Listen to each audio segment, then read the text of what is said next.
Speaking of backs, I hear President Biden saying, America's back. Back to what? So, right, back to pallets of cash to the Ayatollah so he can build missiles that threaten us. Back to apologizing when Iranians tell our soldiers and sailors to take to their knees at gunpoint. Back to President Biden killing a pipeline. Back to all the things that put America at risk. Back to supporting a pipeline in Europe that'll create European jobs. This is not where we want to go back to any time at all. And we certainly don't want to go back to letting China have trade deals that kill our jobs right here in America. We can't afford it. We can't afford it. It's not the right thing, and we don't have to do it. We must be bold, and we must always put America first. You know, we spent a lot of time talking about being canceled. I was really happy that this is being aired on television, not canceled, at least for the moment. We worked tirelessly with great success to deliver on our values, American values that have made this such a special, unique nation. Look, this country was built on what our founders understood and then the Bill of Rights that came behind that Constitution. They built a nation recognizing that our rights come from our Creator and not from any government. Our union becomes more perfect every time we defend our sovereignty and we defend our borders. And I'm proud that we were the most pro-life administration in the history of the United States of America.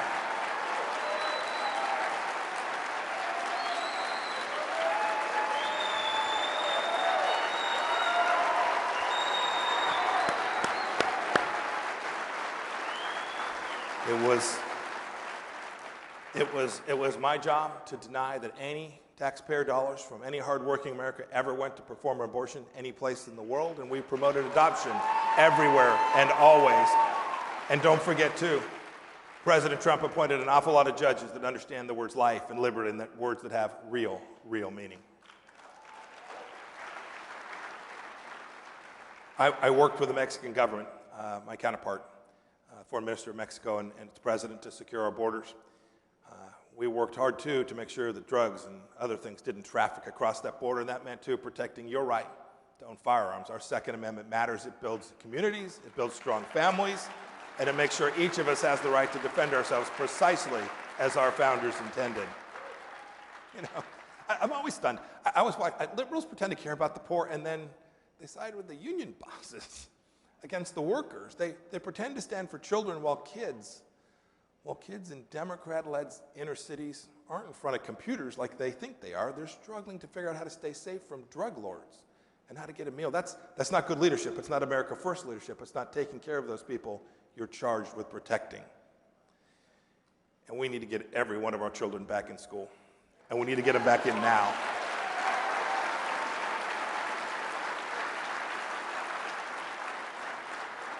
I was a soldier about 25, 30 years ago and about 100 pounds ago, too. And when I hear Democrats say they want a strong America, I know that they are working to undermine it. Sadly, mark my word, they're going to gut the defense budget that we worked so hard to build. They'll do it to pay for their Green New Deal. It kind of makes me mad, right? They're going to trade Army green for AOC green. That is a bad trade. And as I said before, our young men and women, we don't want to put them in harm's way. We don't want them to go to war, but when we're weak at home, when we don't stand up for our military, the risk of war increases when deterrence fades. We cannot let that happen. They want to defund the police while they barricade the Capitol. This is backwards. And canceling our freedom to assemble peacefully while censoring our communications online is completely antithetical to what our founders understood about America. You know, it reminds me, when I headed off to West Point, my parents couldn't afford to fly to New York. I grew up in Southern California. So they left me at the airport. My mother was happy and all kinds of feelings. My mother was a cigarette-smoking high school graduate who was the most decent and toughest woman I've ever met. She said, Mike, she pulled me aside. I think she didn't want my dad to hear this. She said, Michael, I know you're a grinder. Don't ever let them wear you down. Wear them down. I've never forgotten what my mom told me that day. We'll all remember it. Keep grinding, keep championing American values. One more story. The smartest, best CIA officer that I ever came to know. He worked closely with me as a former Air Force Special Operations officer. I'd ask him about someone who was working on our team, and I'd say, what do you think of him, or what do you think of her? And he'd say, love that guy, pipe hitter. You know what he meant? He meant that person got stuff done. They were a grinder. They kept banging away. You all know these 4 years are going to test us. I need each of you to be a pipe hitter. Get stuff done. Keep grinding. Be a pipe hitter. Be a pipe hitter at church. Right? Be a pipe hitter at church. Be a pipe hitter at your PTA meeting. Don't let them bring crazy into your classrooms. Be a pipe hitter at your VFW. Lead the team to continue to support our military warriors. Be a pipe hitter. Be a pipe hitter when they tell you they're closing the mine or the factory because of some green vision. Keep it open. President Reagan, a real pipe hitter. President Reagan got stuff done, and he once said, if we lose freedom here, there is no place to escape. This is the last stand on earth. I saw that. I saw that as your Secretary of State as I traveled all around the world. And I am confident that he was right. I am confident that the American star will shine across the heavens so long as we keep a proper understanding of our God-given rights at the center of who we are, and we keep up our quest to secure our freedom for our own people and for all of mankind. I'll be with you in the fight. God bless you, and may God bless the United States of America. Thank you.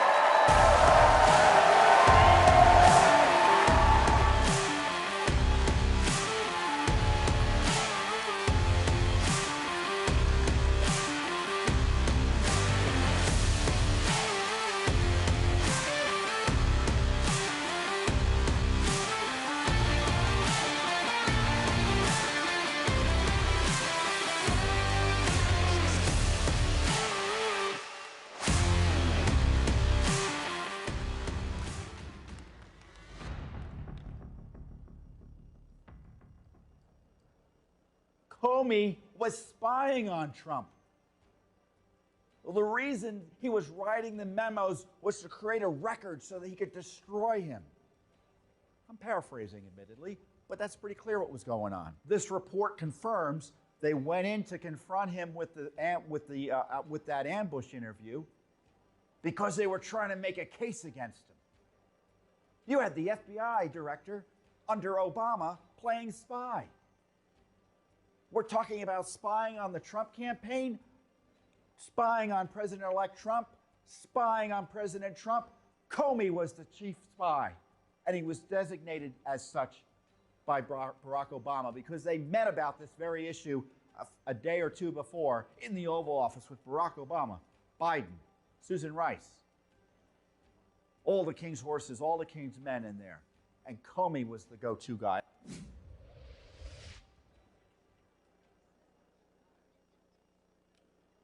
You've seen the radical left pushing their agenda in Washington. Socialism, amnesty, censorship. But in the States, quietly, these radicals are pushing a power play that would give them more power. Forever. The left's National Popular Vote campaign would let liberal cities on the coasts pick the president every single time. The National Popular Vote Interstate Compact would shred the Constitution. The leader of the group bragged to the New York Times that it's a way to get around the founders' design. And what about election integrity? A national vote could require a national recount, but the left's National Popular Vote plan doesn't allow it. But it does set the stage for a complete federal takeover of elections. Goodbye local control. To win now, it takes a broad coalition across the country. But National Popular Vote would open the door to regional parties and spoiler candidates, making it easier for socialists to win. Defend the Constitution. Stop socialism. Stop National Popular Vote. Welcome to our Freedom Media Group, where freedom is real. Experience all our platforms for yourself now at www.ourfreedommg.com. Tired of restrictive social media platforms? Join Our Freedom Book. Tired of selective video upload and crowdfunding sites? Join Our Freedom Tube or Our Freedom Funding. With features that include live streaming, video calling and messaging, plus a 24/7 friend finder with map geolocation, American-owned and made in the USA. We're a place where your freedom of speech will be honored. Exercise your right on a secure social media platform without bias, censors, or bans, where your ideas can compete on a level field. If you're looking for a site that doesn't fact-check you and send you to fake jail, a site that cancels cancel culture, then Our Freedom Media Group is the freedom you've been waiting for. Sign up today at ourfreedommg.com, where freedom is real.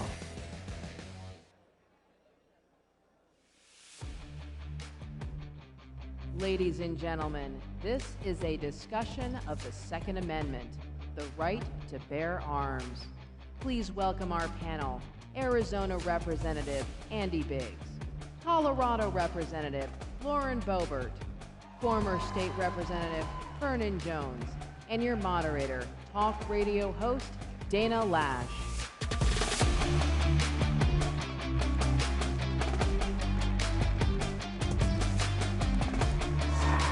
Peace. All right, thank y'all. We are in the gunshine state. It is so good to be with you all here today, and I look forward to this awesome conversation that we're getting ready to have. I have to tell you real quick, 2 years ago this month, I had flown from the Parkland Town Hall to CPAC in DC, and 2 years later, it's really good to be with you all again and talk about continuing protecting our Second Amendment rights. So let's get started to discussing these issues, because there's a lot to go over. Thank you. All right, so we had some really good conversation backstage about all of this. I want to start, some of these questions I want to ask both of you. You know, we were talking about this, some of them I'm just going to open the field. But I'm going to start first and foremost with, I would say, I don't think, for the first time ever, I don't think I'm the biggest fire starter on the stage. It's a really nice feeling. Thank you. Thank you, Congresswoman Boebert. I appreciate it.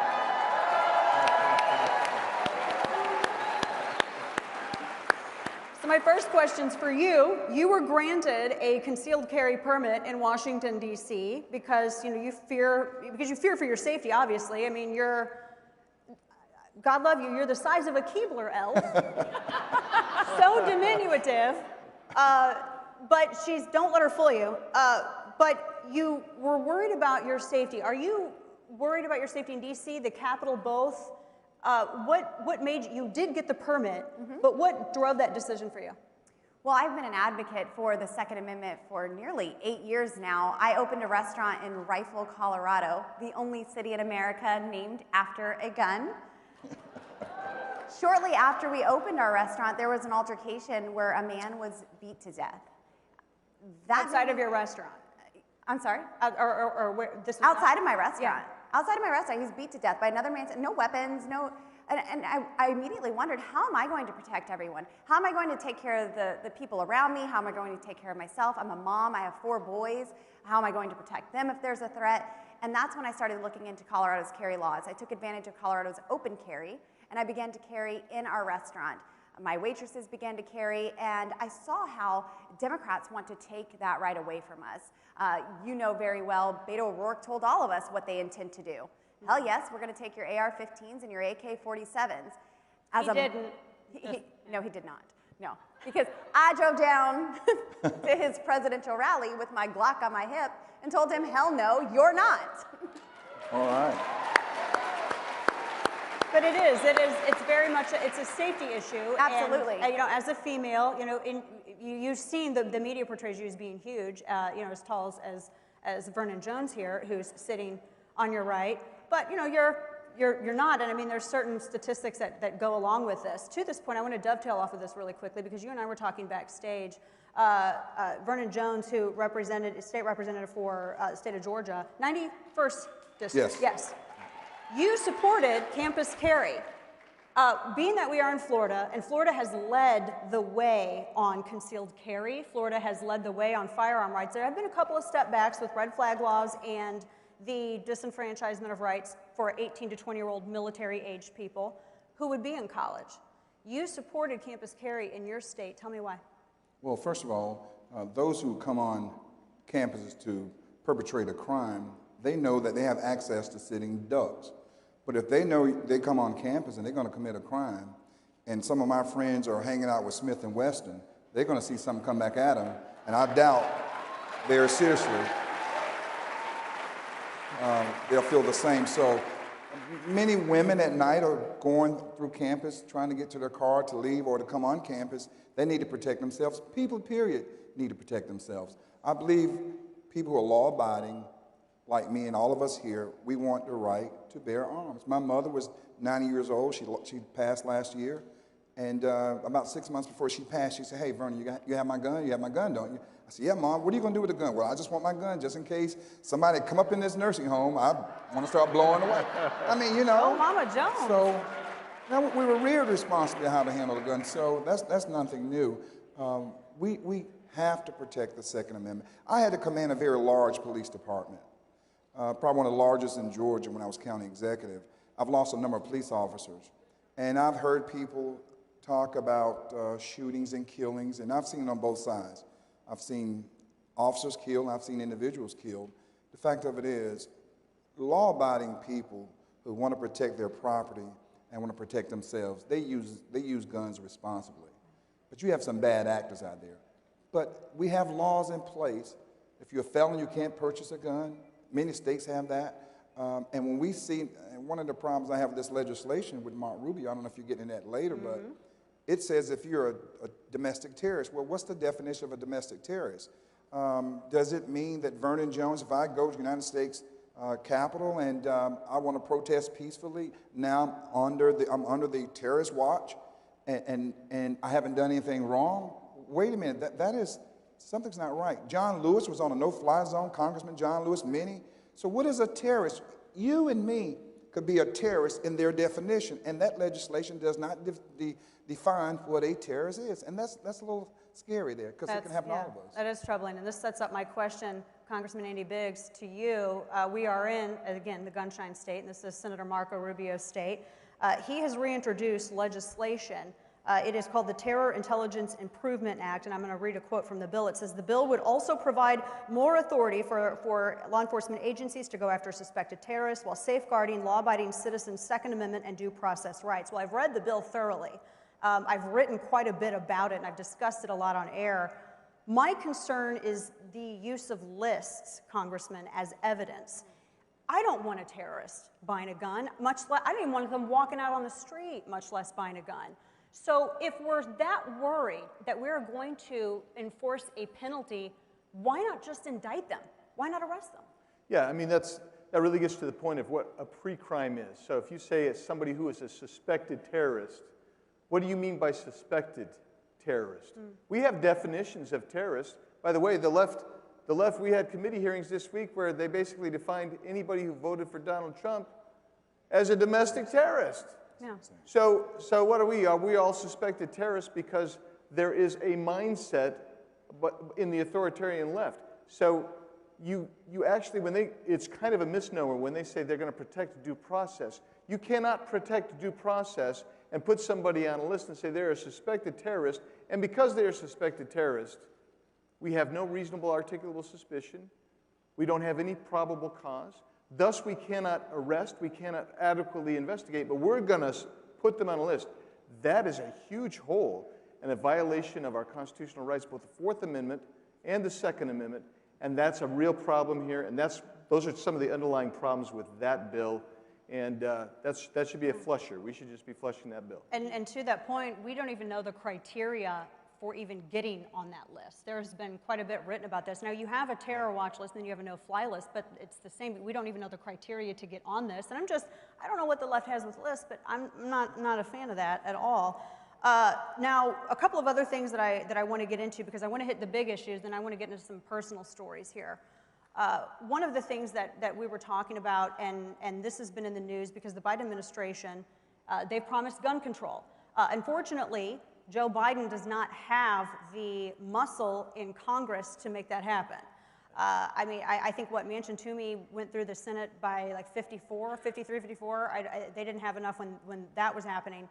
They're not going to have enough with some of the legislation that they're trying to propose now. But that's not stopping him from looking at regulatory enactment of gun control. Right. How can they go and abuse the regulatory process? Now, to this point, it's the issue of ghost guns. Now, we all were talking about it. We all know. How many of you know what a ghost gun is? It's actually a phantom. It's a goblin that will haunt you at night. No, I'm kidding. It's not that at all. It's basically you're 80% lower if you're making a 3D gun at home. They're talking about the serialization of firearms, and the way that the law is right now, it's like 18 USC 922 or 19 USC. You get a blank, you get one of the 80% lowers, or you make your 3D printed gun. There's still federal regulation that says it has to be detectable if it's polymer, plastic. You have to have a percentage of metal. If you're a hobbyist, you can, with your 80% lower, you can make your own firearm at home, and if you sell it, it has to be serialized. So whoever wants to take this first, we can either go with Congresswoman Boebert or Congressman Biggs or Rep. Jordan as well. We could. This situation with ghost guns, is this going too far? Should Bureau of Alcohol, Tobacco, and Firearms, should they even have any weigh in on this issue at all? Should they be defining and trying to redefine what these parts are and aren't as a way to stop hobbyists from a perfectly legal activity? So if I can just weigh in first, and then you guys can clean up the mess I make of the answer to this question. But I look at it, and what they're doing is creating law where there's no legislative authority. That's what the agency's doing. And so that's strike one right there. Number two, it's a legal activity that you're trying to impose your will, your bureaucratic will.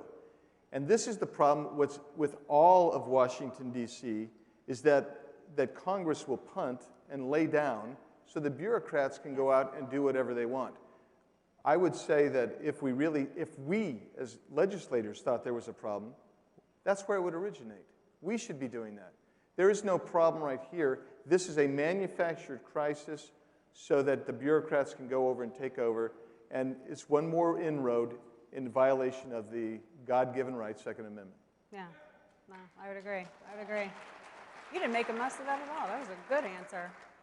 So, Dana, I see this as another hijack of the American language. They are abusing this term, and they're just running amok of it. I mean, we want to be called domestic terrorists and be put on lists and all of these things. Well, then aren't we all domestic terrorists? Haven't we all been called domestic terrorists? My mom is backstage. She was accused of being the bullhorn lady and leading folks in the Capitol. And, we all came to see that wasn't true. Speaker Pelosi has called us the enemy within. There's metal detectors.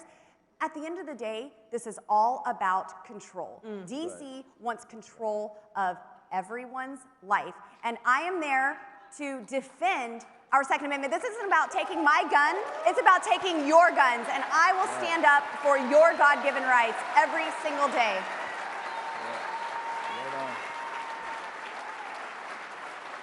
So I have two big questions here, very big questions, and I'm going to try to stay on our time allotted, but we could talk about this all week. This is a heavy question, and I'm going to hear from all three of you. Do you think that the National Firearms Act or the Gun Control Act or both should be repealed, yes or no? No. Yes, you. Yes. Oh, wait a minute now. What'd you say again? Should the National Firearms Act or there was a pregnant pause, Vernon. I was like, what? Can the gentleman please rephrase? What happened there?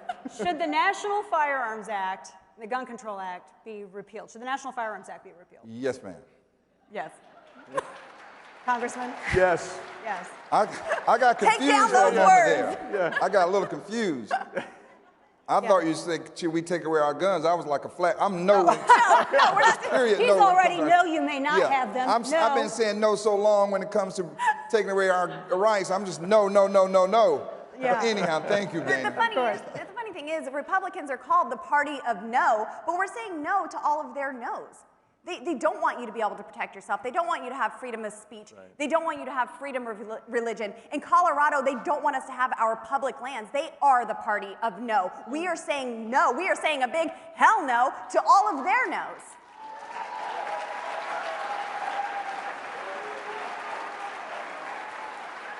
So during the Supreme Court hearing to confirm Justice Amy Coney Barrett, who I like very much, there was a lot of hay made over her decision in 7th Circuit, I believe, over Cantor v. Barr. Now, just to put this fast, this issue had to do with whether or not non-violent felons should have their rights restored, their right to Second Amendment. There's been a lot of discussion over this, and it had to do with this man, Robert Cantor. He was selling medical shoe inserts, and he was falsely saying that they were endorsed by Medicare. They weren't, so they got him on felony mail fraud. Well, it's a felony charge, so for the rest of his life, he's a prohibited possessor.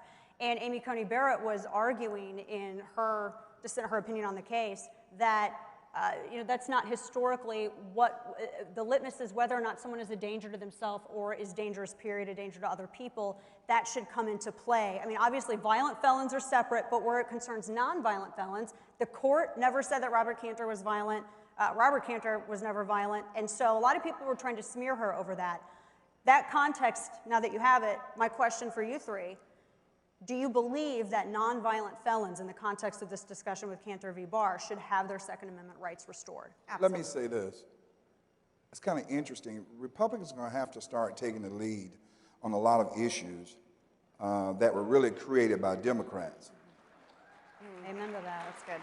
That's a great point. Democrats passed those gun control laws targeting African Americans, that was a way to suppress their votes. Think about this. That was a way to suppress their votes. They become a felon, then they cannot get a gun. It could be anything. Now, I know that's a little deep. Y'all haven't caught up with me yet. Now, all of a sudden, Democrats are going to these legislatures wanting to give people who are on probation, parole, the right to vote again. Democrats should say, you guys were the first ones to do it anyhow. We're going to come with the Voter Restoration Act, and we're going to do it in a way that those nonviolent offenders that had nothing to do with being a danger to society, but they were stripped of their voting power. They paid their dues. They're on probation. Why not Republicans get ahead on that issue? Because Democrats are dominating that issue, and that is furthering keeping minorities, actually keeping everybody, good white and black people, from voting who want to vote. Why not? And what did voting have to do with being on probation or nonviolent offense? What did it take the voting right away from them for? Oh. What did it really have to do with? That's a good question. It was politics. It was voter suppression. Congresswoman? Absolutely. I mean, these are nonviolent crimes that we're talking about, and this is a way just to suppress and control people. But they're not stopping with the Second Amendment. I mean, we mentioned the First Amendment in Washington, D.C. You know, I wouldn't be surprised if we start quartering soldiers in the committee hearing rooms. There's plenty in the parking garages at Fort Pelosi. We could bring them on in. And, you know, maybe we could start unreasonably seizing and searching members of Congress. Oh, wait, we're already doing that on the House chambers, right? Yeah. We are. Yes, we are, with the metal detectors and all of that. So it doesn't stop there, and maybe the 19th Amendment is next, and you and I wouldn't have a right to vote. Yeah, well. And you can't be called brother or sister. You have to be a sibling. Exactly. Then you'll get in trouble for that on the floor. Guardian. Congressman, I want to have you Be weigh in careful on of this this. because I have one more question for you. Yeah, so when we talk about restoration of rights, Second Amendment rights for nonviolent felons, that is a no-brainer. And we should be doing that. Our problem is we're in a majoritarian, self-governing body. Yes. And we're in the minority. When we were in the majority, we screwed up time and time again. Exactly. Yeah. That's exactly right. It's all right, Chairman. I'm here with you now. Yeah, I got Lauren with me now. But here's the deal. We can fix that. We just got to get that majority back because the Democrats aren't ever going to do that. No, they won't. You got to fix it when you get the majority back. Last question that I have for the panel here. It's been discussed that the administration is going to have this four-pronged assault on our Second Amendment rights, going after, you know, the ghost gun issue, going after magazine capacity, because apparently they never heard the idea, you know, you can just swap a mag, to limit it to 10 rounds or under, suing manufacturers as well, and then just banning full-on semi-automatic firearms by conflating them with the term assault weapons. So for you two, and then to Representative Jones as well, Congressman, I'll start with you. What are you going to do in Congress to stop this from going forward legislatively? Well, so what we have to do is we have to stop, because I think the first two things they're really going to go for, I mean, you've got the ghost legislation, but they're going to go after allowing litigation. They're going to, because they think, oh yes, we think we can get the class action litigation on armament, ammunition manufacturers as well as gun manufacturers. We have got to not just work within the procedures, we've got to throw every speed stick down we possibly can. We have to make sure our colleagues in the Senate are there because they have enough votes to stop that in the Senate. So, so we have to do that. We have to rely on the states raising their voices, governors raising their voices, and we need people like you raising your voices loud and clear, rhetorically fighting. You got to say that every time you say fighting or standing tall. Rhetorically fighting and standing tall. Nuance is dead. That's how we do that. Yeah. And we can win that issue, those two issues. Congresswoman? Well, first of all, I can't even rhetorically stand tall, so thanks for that one. It turns out gun girls come in 2 sizes, small and extra small. So. You know, this is, they mention assault rifles in this. I hate that term. I hate it so much. An AR is not an assault rifle, it's an Armalite rifle, period. Assault is a behavior and a gun is an object. And so anything that they can do to hijack the language, to abuse the terms, to take control is what they're going to do. And I can't wait until we take that gavel from Speaker Pelosi in 2022. Rhetorically. Actually, literally. You're out of time. Representative, you get the last word here. First of all, I'm tired of you guys beating up on tall people. No, Dana, I'm going to be real brief. The bottom line is all of our constitutional rights are under assault. Right. And we have to fight it at the state level and the federal level. We have to make sure our legislatures are Republicans so we can draw districts to preserve and protect and send the right people to Washington. And so I look at the whole thing, we're all under attack under the First Amendment, Second Amendment, the entire Bill of Rights. And so those framers of the Constitution got it right.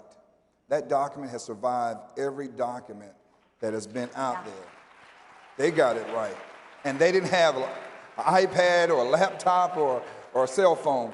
They were smart men that laid the groundwork. And I think all of us want to protect that Constitution, bottom line. That's right. The Constitution offers extreme protection of our rights, and we need to make sure it stays that way.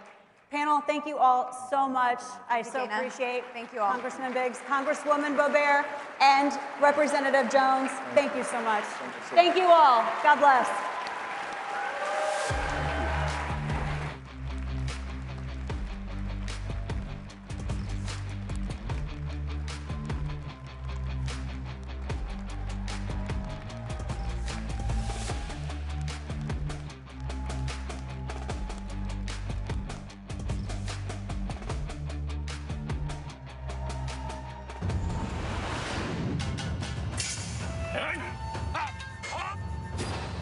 Samurai is right back. Hello, America. Hello, American conservatives.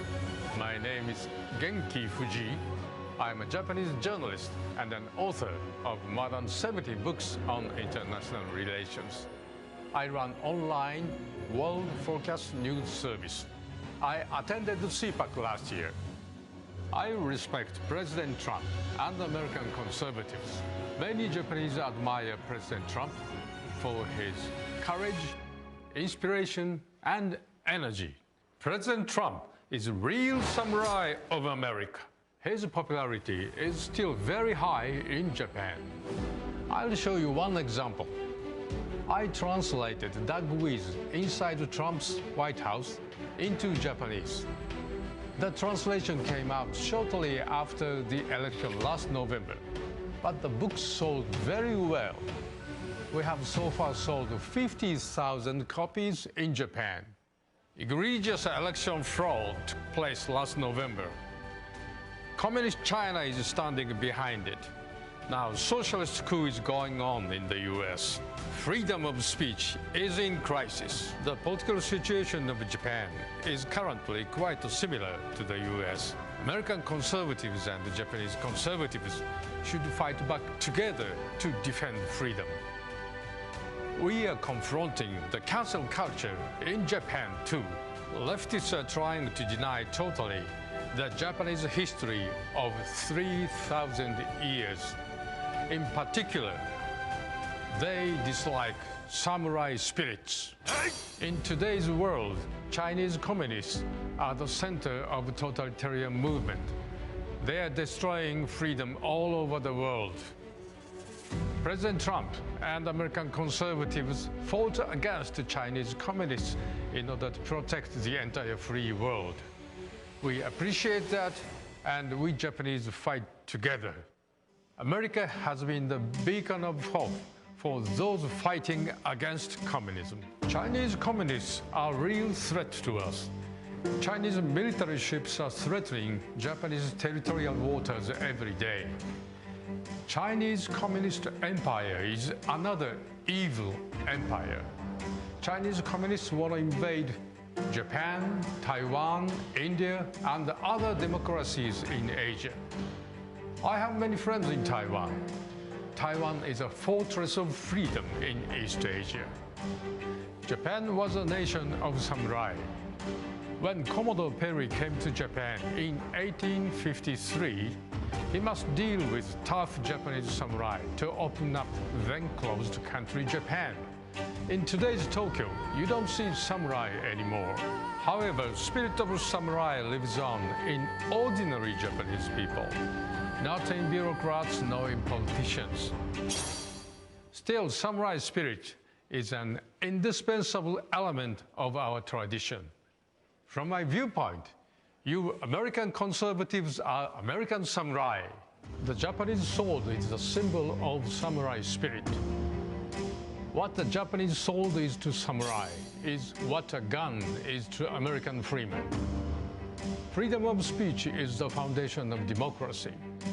The First Amendment, freedom of speech, is supported by the Second Amendment, gun right or right to bear arms. Therefore, gun right is the foundation of American democracy. We are Japanese conservatives. We want to build solid samurai-to-samurai alliance with American conservatives to defeat the challenge by communist China. Let's liberate the people oppressed by communism. United, we defeated the Soviet Union, evil communist empire. The United States and Japan were once adversaries to each other. Nonetheless, Japan has been the most faithful ally of the United States after World War II. A formidable enemy can be a reliable ally. That is Japan. Let's fight together for freedom. Let's slash the cancel culture. Let's start US-Japan Samurai-to-Samurai Alliance.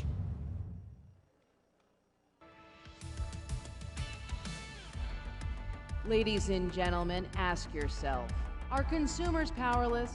The awakening of corporate America. Please welcome your panel.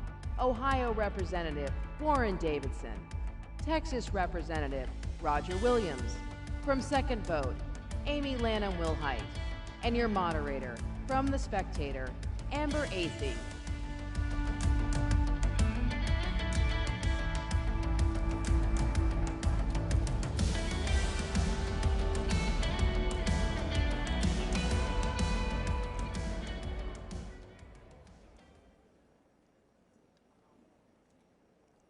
Well, I'm so glad that the three of you are here. Thank you for being here.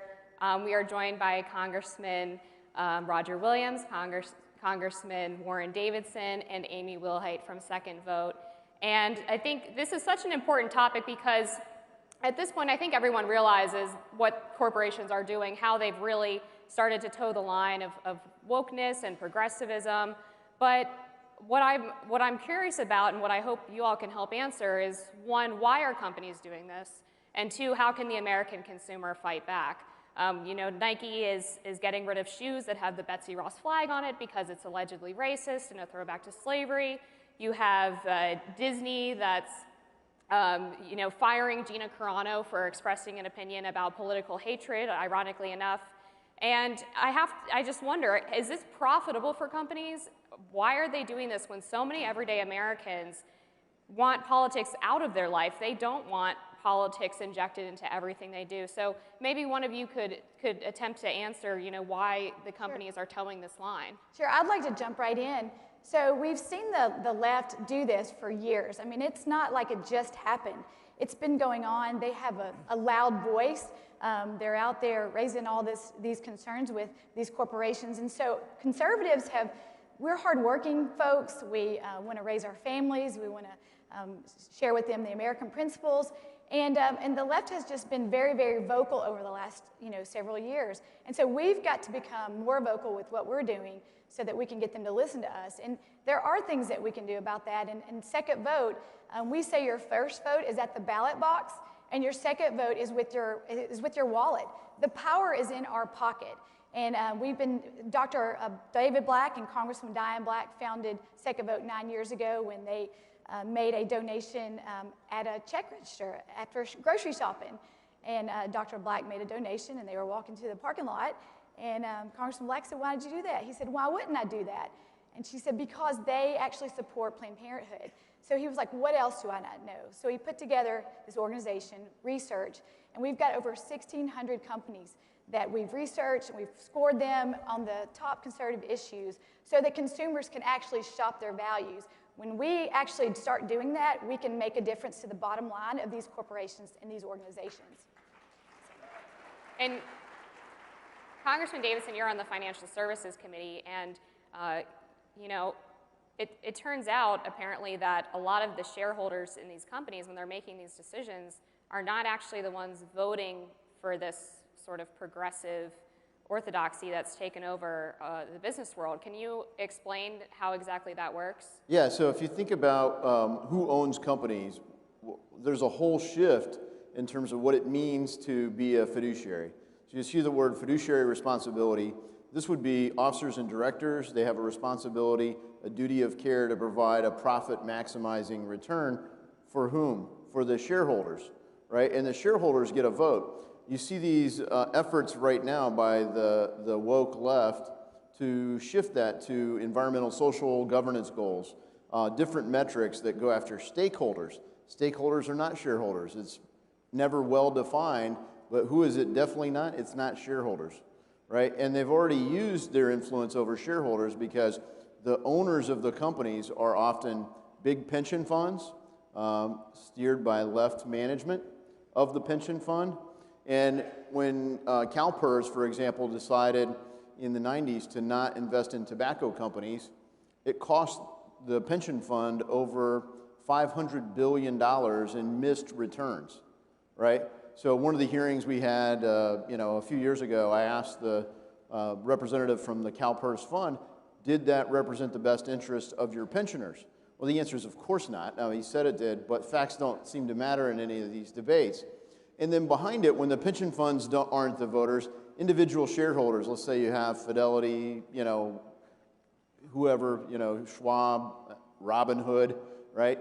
Proxy firms advise these, and there's really only two that have 90% of the market share, ISS and Glass Lewis. And these companies, one's get 60% market share, the others get the rest. They dominate the influence of how those shares are voted. So what you really need is a more democratic access to capital. That's kind of the goal of Robinhood. Right. And then you need people to actually vote the shares.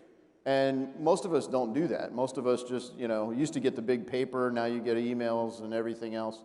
But it's really important to vote the direction of the company because in the absence of that, the left is voting it. They've got organized and activated and they're steering the direction of this company and they put pressure on the management teams to go towards this kind of woke heresy code that's out there.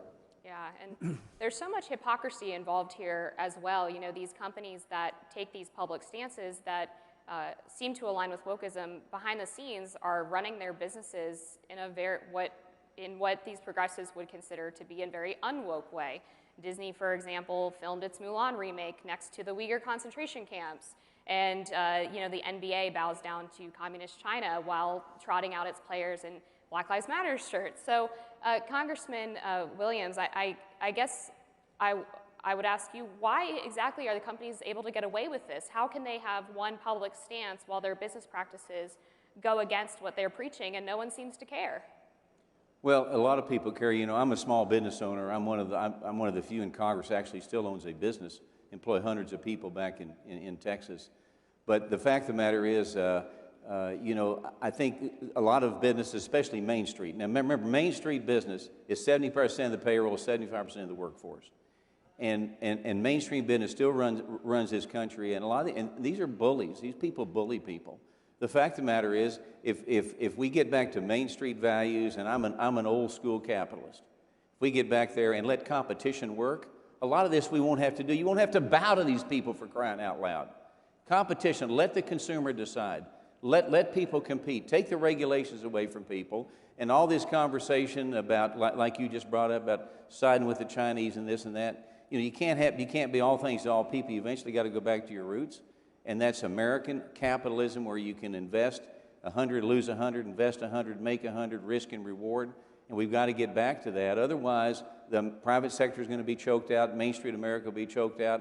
We'll have these big companies that nobody put their arms around what they stand for or whatever, and I think that's a big problem, and I think that we need to look at these folks as bullies. And we need to stand up to them, and we need to buy, at the end of the day, buy American. That's the name of the game. So.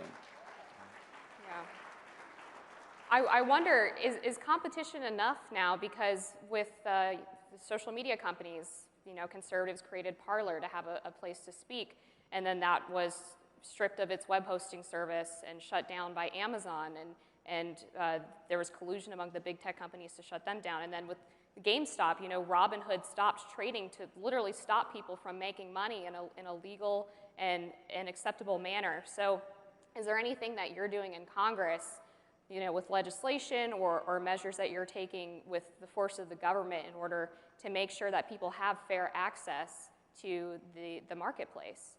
You know, one of the big things, and there was a panel earlier on antitrust, but when you think about it, look, we're Republicans, we're not anarchists, right? There are people that basically turn the market into a deity, that we're just going to worship market for the sake of the market. And the reality is our country as a republic was founded to seek virtue, not just the market. And a functioning market has competition. And what's the role of government? In my view and a lot of Republicans' view, it's kind of like if you're watching boxing, it's not boxing when they're over hugging in the corner.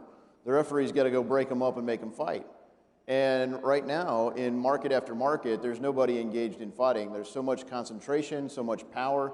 And you saw that also, you know, whether it's, you know, kind of the swamp, taking care of the swamp in D.C., you alluded to suspending trading. The SEC suspended it for certain shares Friday. But look at the reaction in this COVID. I mean, you could go into Walmart and buy anything.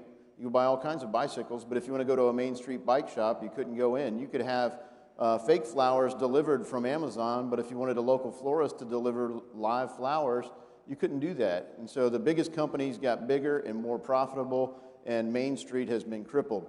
That disconnect has really got to end, and a lot of that goes to even our monetary policy. When the government spends too much money, like they just did last night over our objections, that gets printed into dollars, and the Fed grows it, and it's destroying the value of the dollars that we all count on. And a buck isn't going to go as far if we keep doing that.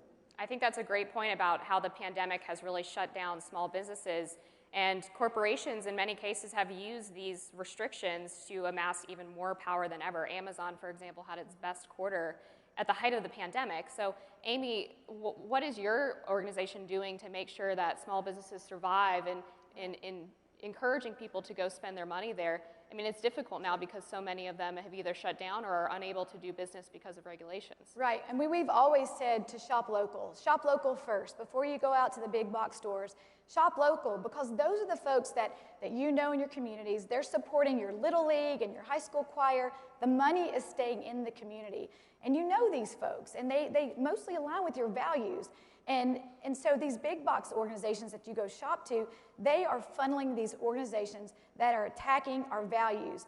We need to quit funding them and shopping with them so that we can align our values with our money is the key here. So we've got to quit shopping at these places. We score them. We've got over 1,600 companies scored.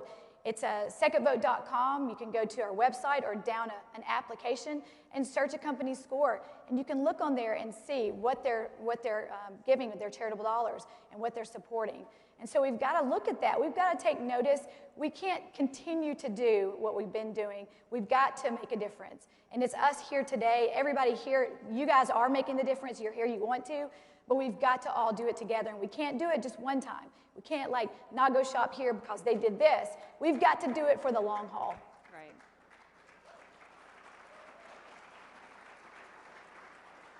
Yeah, it's a lot of work, but with your organization, you can empower yourself and your family members and your community to shop at places that align with your values. Unfortunately, it seems that it's not just private business anymore. There's actually a collusion that's going on with the government. For example, back in 2013, there was Operation Choke Point, where the government was encouraging banks to basically deplatform individuals and deny them access from the economy. So how do we fight back against that problem? Well, let me bring up that Operation Choke Point. This was a total takeover. Somebody sat down and listed 45 businesses that they didn't think the bank should do business with. You can probably guess what they were: gun stores, finance companies, car dealers, and I may be the only one in Congress that was directly affected by Operation Choke Point, where I had a bank that I'd done business with for 23 years, even served on the board at some point in time, call me one day and say I need to remove all my money in 24 hours out of the bank because they didn't want to finance a car dealer or a congressman. And this happened all over, and it happened to small people. I was fortunately able to get a bank, but it put people out of work. And that was a product of what they call the CFPB, if you follow that, War on Financial Services. And with President Trump, we were able to slow that down. Now it's building back up again, and they're going to be put more people on there where small business cannot borrow money, small business can't have a checking account, they just choke it out, and then you got the big boys running it with the attitude we see, in-your-face attitude, a socialistic attitude toward the economy. And that's where we are today. And so when you talk about Operation Choke Point, you won't be able to buy a car, you won't be able to buy a gun, you won't be able to start a business. You won't be able to do anything. And then, of course, we know the government owns us, and we know the road that takes us. So it's a dangerous time. And you just look about a year ago now, we had an economy that had more jobs than people.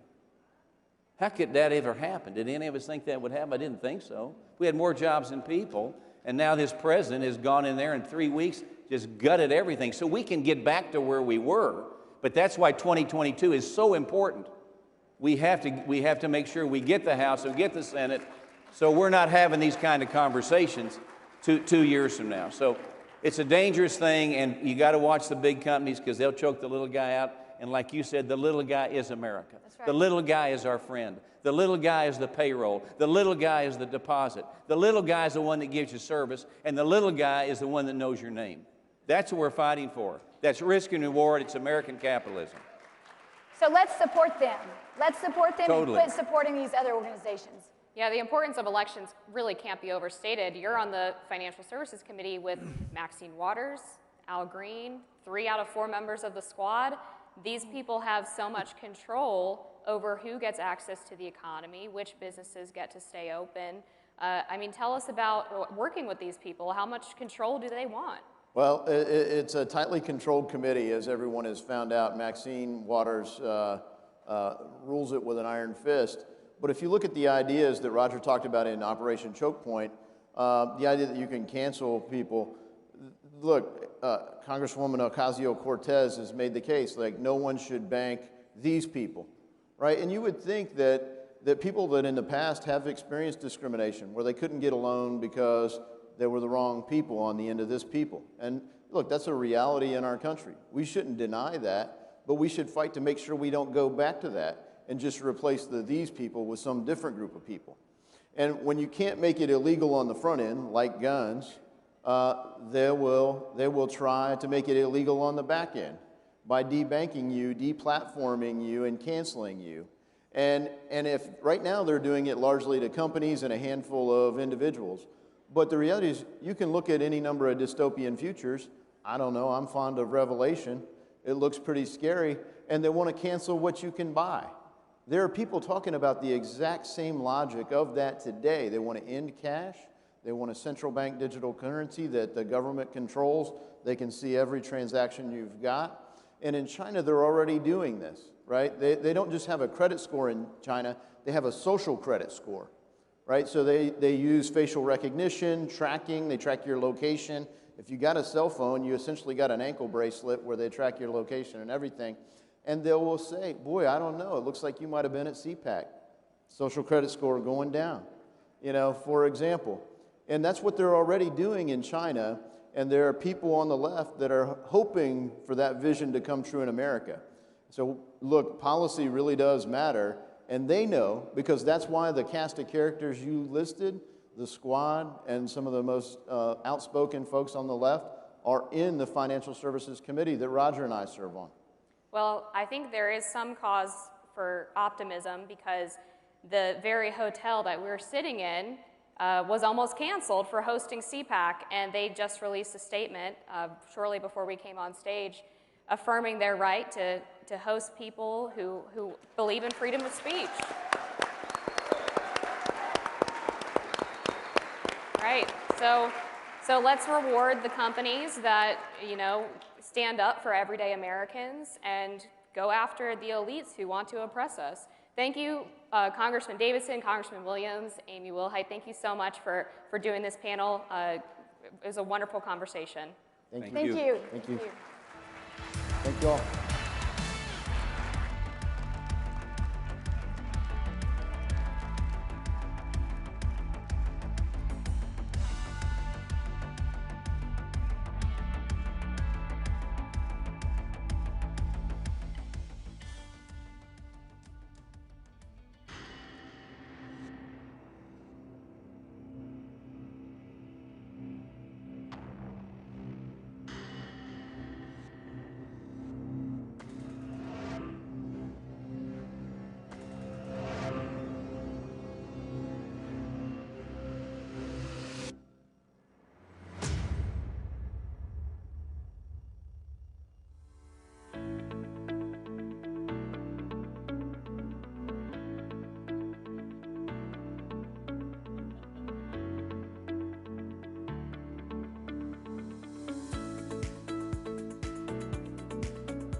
And welcome to the 4th Annual Japan Conservative Union Conference.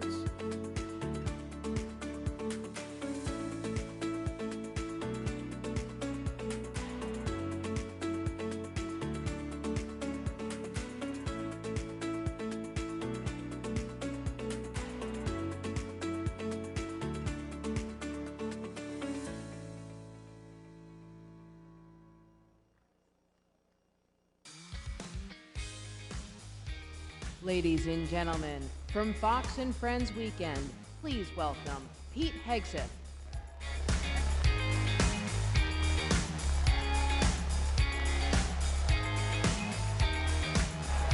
What's going on, everybody? It is awesome to see you. And I have been wearing makeup since 6 a.m.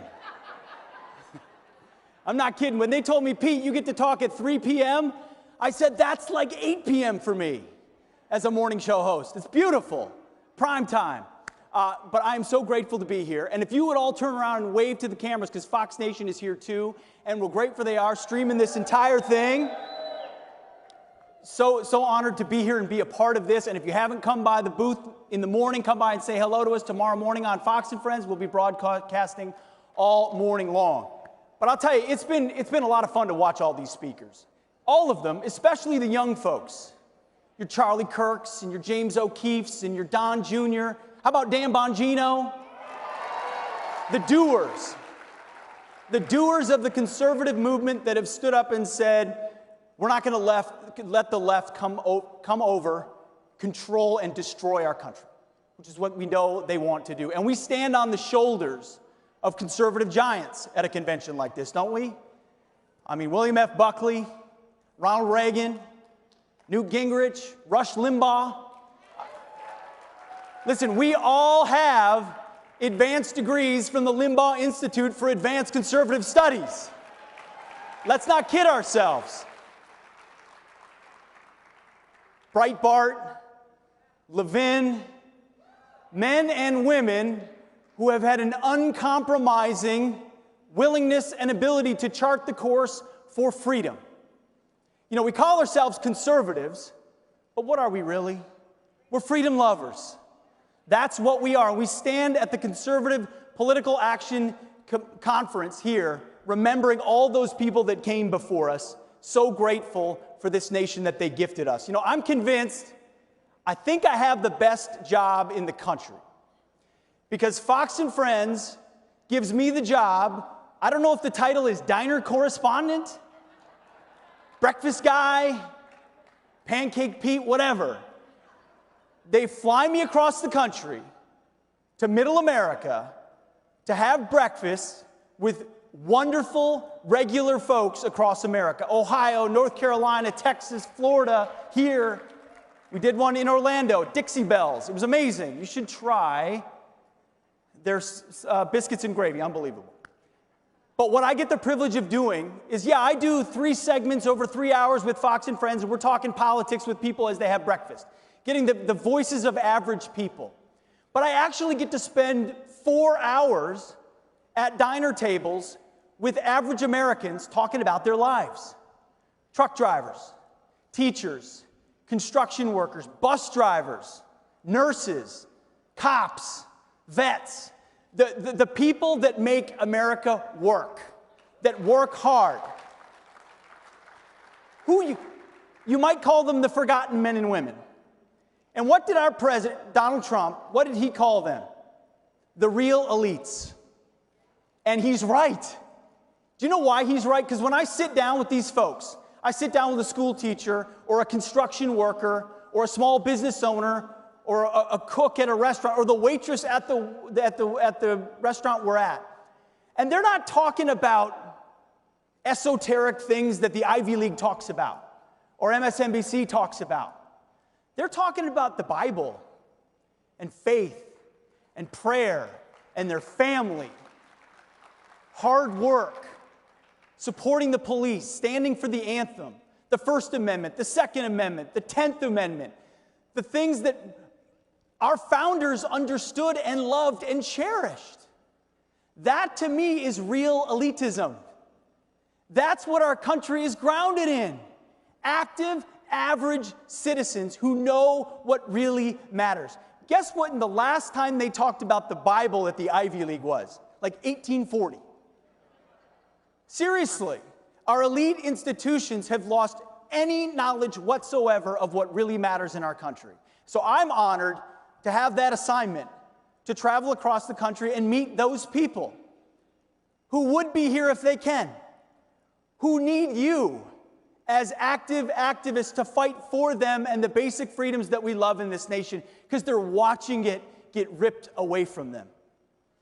In fact, I'm starting a project, and one of the places where it's getting ripped away most dramatically is the classroom. It's the classroom, people.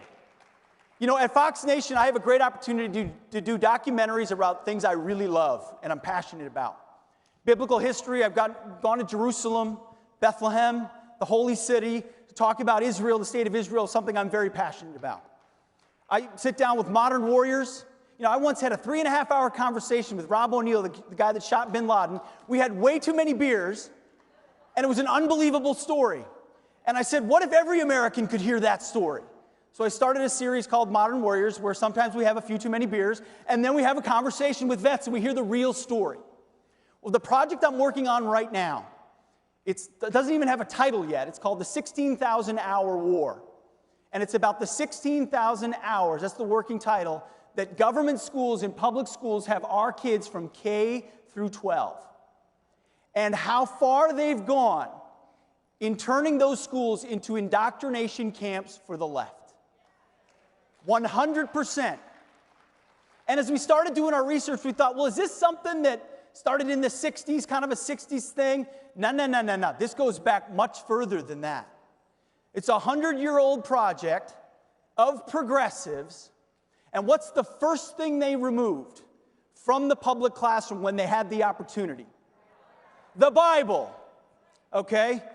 You talk to anyone, you talk to a progressive today about Philippians, and they say, is that a team from Philadelphia? I mean, they have done everything they can to rip the Bible, prayer, God, the Ten Commandments out of our schools, because they know that's the basis upon which free people stay free, the mixture between Athens and Jerusalem that our founding fathers understood so passionately. They went there first. Now they're at the point, over time, once they've removed that, they've removed the classics, they removed basic arithmetic. Math is now racist. Now they start asserting their agenda. Critical race theory, 1619 Project, 1776 is evil. The narrative is America is an evil, evil country. Stolen from Indians, built only on the backs of slaves, and therefore completely illegitimate. That is what your kids, if you're not paying attention, are being taught directly. Every single day. And you might say, well, I live in a nice neighborhood, I pay my property taxes. All right, my public school's got a new gym, I really like the teachers, principal's a nice guy, my community's a little bit more conservative. Nope. Wake up call time. It's your school too. And it might be your private school. If you're not intentional about classical education, Christian classical, Catholic education, homeschooling, whatever it is, your kids are not going to get the views that you believe in. And if I had $1 for every person that I met at a diner who said, well, I raised my kids to be patriots, to be capitalists, to love freedom, to love our founding, to love our country, and then I sent them off to so-and-so university and they came back a socialist, I'd be a very rich man. You have to fortify them now. If you don't fortify them now, you will lose them. We are in the fight of our lives, and you've heard that from a lot of speakers today. And people outside these walls, some of the press that are covering this, they don't understand the attachment that conservatives and freedom lovers have to Donald Trump, to the former president. They don't get it. They think it's some sort of a misinformation, cultish thing, cult of personality. Oh, they love the bravado. That's not what it is. I'll explain why we love them in one military analogy. I was a platoon leader in Iraq. I was an infantry platoon leader in the Army. And the one situation you know is the most dangerous situation that you don't want to find your platoon stuck in is what's called a near ambush. So you're walking through a neighborhood and you walk into a near ambush, meaning the enemy has the high ground, they're concealed, and you're stuck in what's called the kill zone on the X, and they've got you pinned down. Rifles, grenades, everything. You're right there in the kill zone. You don't want to be there. You're dead if you're in the kill zone, for the most part, unless you act, okay?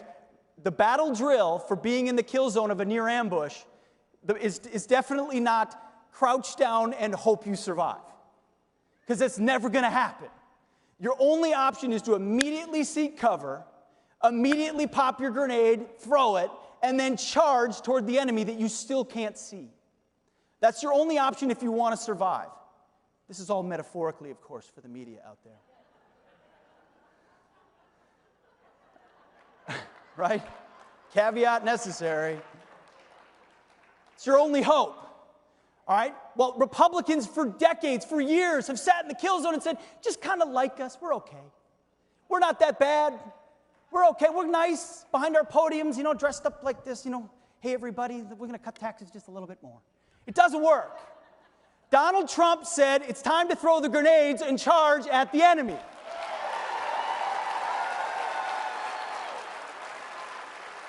That's why.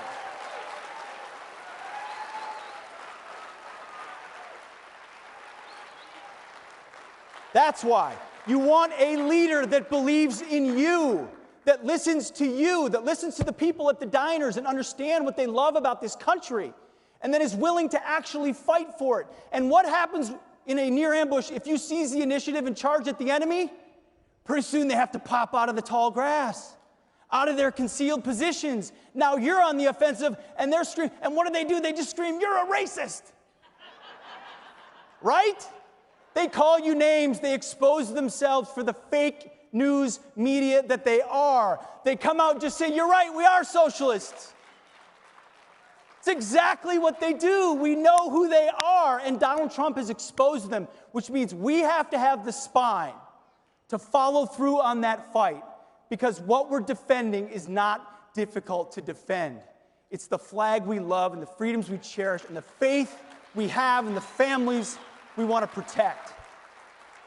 I am out of time, but God bless you. Fight every single day. Do not wait for Election Day. Do whatever you can in your school board, in your classroom, in your community. The left has the positions. We have the principles. We need to take the positions back as well. And damn it, take the high ground. Thank you guys very much. I appreciate it. God bless you guys.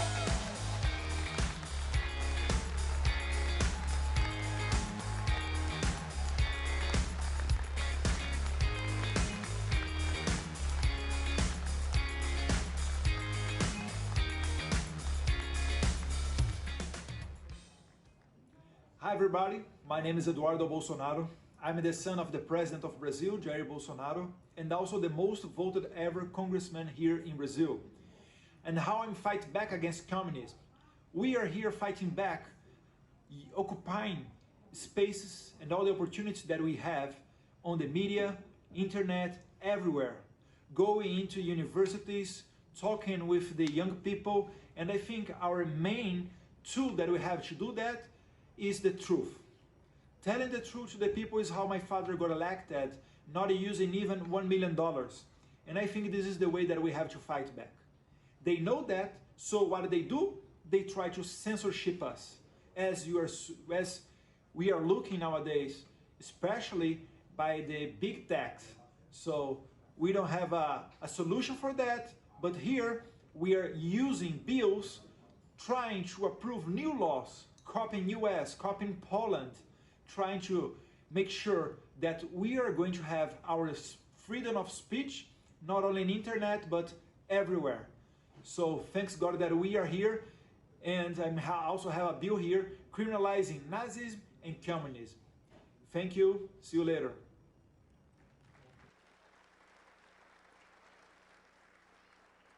Hello dear friends at CPAC. My name is Stephen Bartulica. I'm a native of St. Joseph, Missouri, and now serve as a member of the Croatian Parliament here in Zagreb. I'm sending this message to you from the Parliament in Croatia. Behind me is a painting of the first democratically elected Parliament in Croatia from 1990. My main message to you is that socialism promises heaven and it delivers hell. And I'm worried what's happening in the United States under this new administration. Unfortunately, President Trump wasn't re-elected, and sadly we have the left in power. I would encourage all of you to get active, to raise your voices against what you see is a clear threat to the American way of life. I'm very grateful that I was able to be born and raised in the United States. Now I live in Croatia with my family. But the legacy of socialism I see on a daily basis here, and it's much more destructive than ordinary people can imagine. It corrupts people's moral character. It leaves a devastating effects behind in so many different ways. And so I encourage you to stay active, to support conservative candidates in the United States and throughout the world. And we would be more than happy to host the CPAC, hopefully here in Croatia. All the best. God bless. What a difference just 1 month makes. We've watched President Biden, just by the stroke of a pen, eliminate more than 1 million jobs. Following that action, TC Energy Corporation announced it would eliminate more than 1,006 people. Nearly 1,000 workers to lose lucrative jobs that many had for decades. We felt the pain of what he is doing. China took our jobs. They've given us this virus. They should be held accountable for doing such. The Democrats at this point are showing that they are the pro-China party. Under Leader McCarthy's leadership with the China Task Force, other efforts, Republicans have been tough on China. That's the difference between the parties. Everybody can join with us.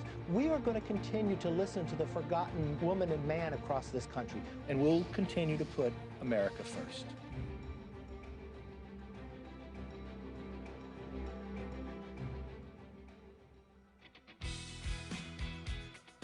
Ladies and gentlemen, this is Winning Back America, an interview with Indiana Representative Jim Banks and leader Kevin McCarthy.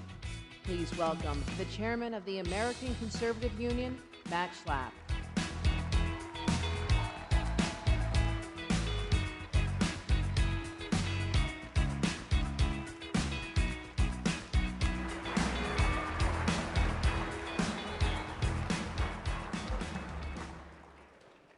Pete Hegseth, he's not too bad, is he? Oh, excellent. Kevin McCarthy was in the back saying that. I don't know. I see some good candidate there. I don't know, right? I watched him out front. I watched that passion get down the end, and I'm thinking, what district can I run him for? Speaking of that, Election Day was rough in some ways, really rough. But in other ways, it really gave me great optimism for the future. And the greatest story of election night was getting so close to getting that gavel from Nancy Pelosi. Did it shock you that you got that close? We got closer than anybody thought we could get. They said we were going to lose 20 seats that night. No one said we'd win seats. My dearest friend, who's a hardcore Republican, said the best we could do is lose 10. But this is the little secret. You know why we won that? President Trump worked on all these races, and let me give you a little secret and a little facts, because I want you to tell your friends, especially your liberal friends. This is the first time since 1994 no incumbent Republican lost. We beat 15 Democrats, and you know who the 15 Democrats lost to? Conservative women and conservative minorities, each and every one of them. And what happened, even when President Trump was sick with COVID, he called me this night in the hospital. He says, Kevin, I got to keep doing this. Because we couldn't do the rallies, right? He would do these rallies over the phone for each district. And he'd have the candidate on, then he would talk, and it would turn out the votes. And that's what shocked, because all the polls said we'd lose. But Election Day, the voters said, no, there's a new path. Awesome, awesome. And I have to say, these two gentlemen probably won't like me saying it, but I say it on a regular basis because it kind of puts you on the spot. But I think we have a great chance of getting the majority back. Not a chance. We're going to get There the you majority go. back. There We're you go. 5 seats away. I would bet my house. Listen, we were 31,751 votes. My personal house. Yeah. Don't tell my wife, but I would bet it. Listen, do you want to retire Nancy Pelosi? Hell yeah. Do you want to end the socialism in this country? Win the House, 5 seats, the closest. This is the smallest majority the Democrats have had in 100 years. We could do it. Jim Banks, by the way, both of you have great scores with the American Conservative Union. You have been a great champion up there in the House. His is probably even higher than mine. Yeah, it's a tinge. It's a tinge. I was trying to be so careful. It's a tinge higher. By the way, a lot of these people we've had on the stage, Mike Pompeo had an outstanding record in the House of Representatives. Ron DeSantis, someone I call now America's governor.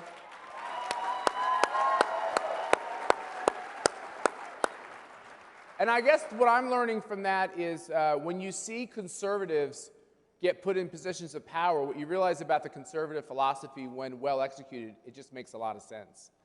What is wrong with these colleagues of yours on the other side of the aisle that I hear them talk and I'm like, where did they grow up? Like, where did they learn this stuff? Is it shocking to you? Yeah, you got to wonder, where do they come from in America where they don't like America like we do, right? That's what I love about coming to CPAC. I'm reminded every time I come to CPAC why we're the right party, why the Republican Party is on the right side of history. We hear a lot about the cancel culture these days and identity politics. Let me say, if you identify yourself as an American, you belong in the Republican Party. Yeah, that's right. Period. You know, I thought about, I chair this group called the American Conservative Union. I love the name. I love the name because the left thinks we're a union and they always invite us to their parties and then they find out we're not that kind of union. And then I love the fact, because I love the idea of being a conservative, but I don't know what your response is to this, but sometimes I think that like the conservative word isn't as important because we love America and it kind of stops there. You agree? Right. Agree wholeheartedly. You'll define, and Jim is an amazing individual. This is the type of American you want. He runs the biggest conservative group in Congress, Republican Study Group. He's a veteran, served in the Navy in Afghanistan, and he serves his country today because he believes in the exceptionalism of America. And that's what defines this difference between the conservatives and the socialists. That's right. Yeah, I almost wonder if we could think about the way the press likes to say Republicans are fractured. Here's the truth, and you all know it, not all of you are Republicans in this crowd, is we're actually getting everybody who just doesn't like communism, socialism, and Marxism. Would you agree? That's totally true. Let me tell you, this week a poll came out. I'm going to brag on him a little bit because he just bragged on me. The most popular Republican figure in Congress today is Kevin McCarthy. Let me tell you who the least popular Republicans in the party are today. They're those few, very few, Matt. There's tittering out there, I just want you to know. Those very few Republicans, the least popular in our party are the ones who want to erase Donald Trump and Donald Trump supporters from our party. No, and let me tell you, if that happens, we won't win back the majority in 2022. We definitely won't win back the White House in 2024 if we erase Donald Trump. But you have a leader right here. I'm the conservative leader. And you and I both know, Matt, and for decades, the conservative leader fights with the Republican leader. Not anymore, because Kevin McCarthy is the right leader for the right time to win back the majority. He's going to be the best Speaker of the House we've had in a generation. Good guy. Kevin would like you to keep talking. Yeah, I'll give you the rest of the, I yield the rest of the time. I didn't come here to suck up to Kevin McCarthy because I tell him the truth at times too. Yes. I want to tell you the truth. It is great to be in Florida where you guys are normal, you're open, I don't have to wear a mask anymore. That's so much better than California. Did you guys like it when Kevin McCarthy said it was the right thing for Donald Trump to be at CPAC? I don't know what your response is to that.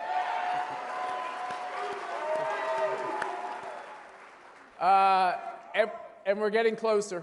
The other thing we were just talking about backstage is, and we talked about this with Ambassador Lighthizer and with Senator, oh my God, it's escaping me.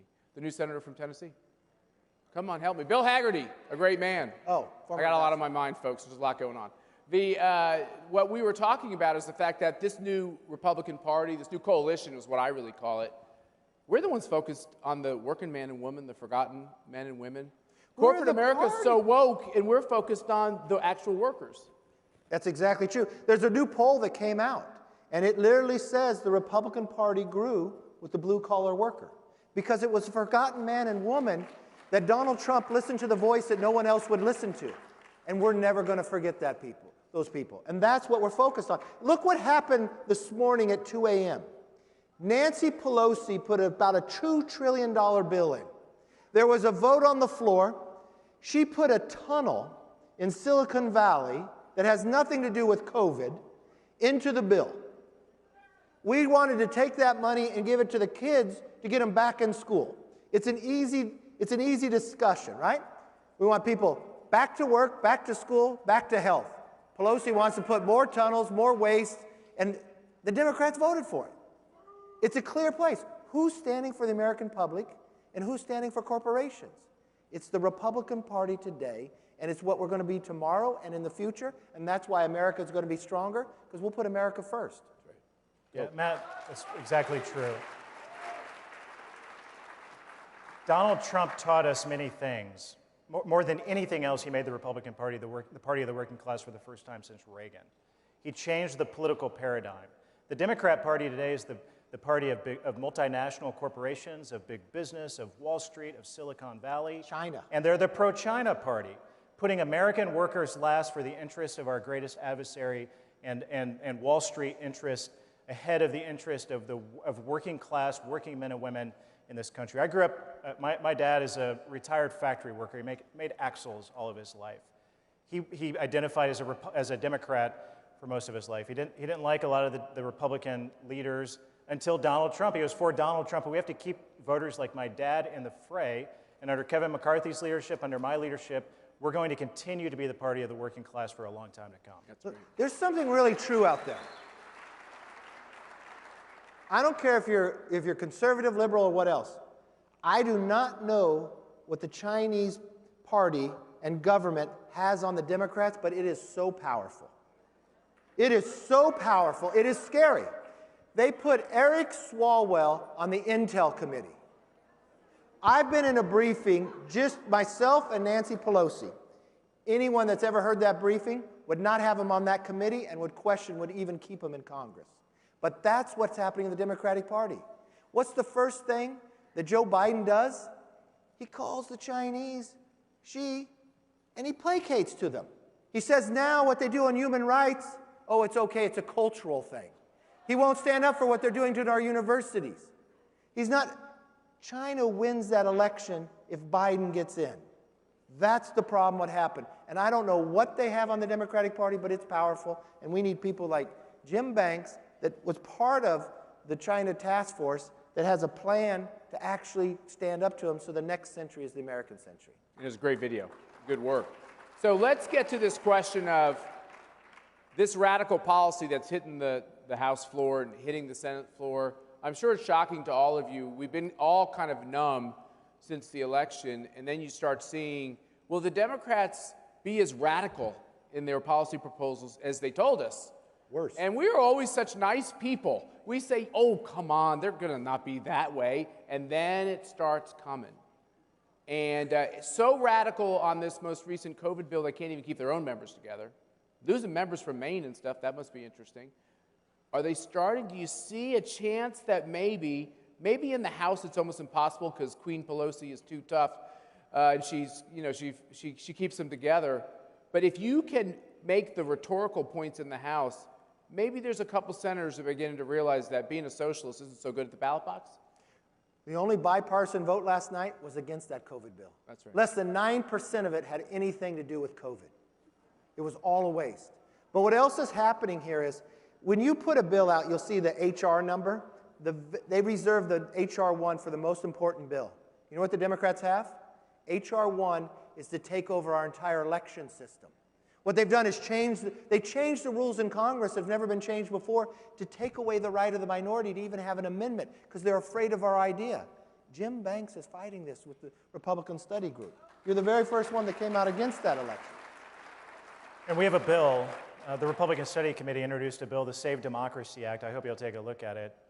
Almost half of the American people today don't trust our elections after the fiasco for good reason that happened in November.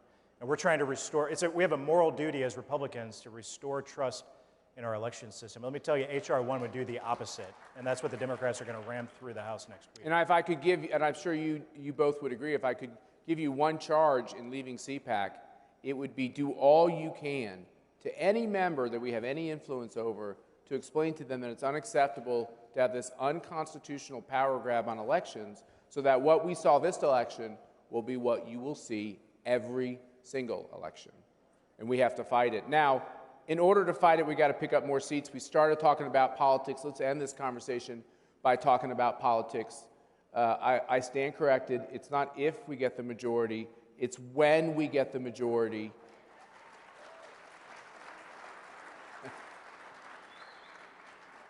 Tell us your blueprint for getting that done. Listen, we're going to continue to do exactly what we did in the last election. We elected more Republican women in the history of America before, just last time. We're going to continue to build in every other district. But if you look at history, there's only 5 seats to win the majority. Next election, we have redistricting, where we do a census every 10 years. They redraw all the lines. You know who loses seats? All these left running governors: California, Illinois, New York. You know who gains? 2 seats in Florida, 3 in Texas.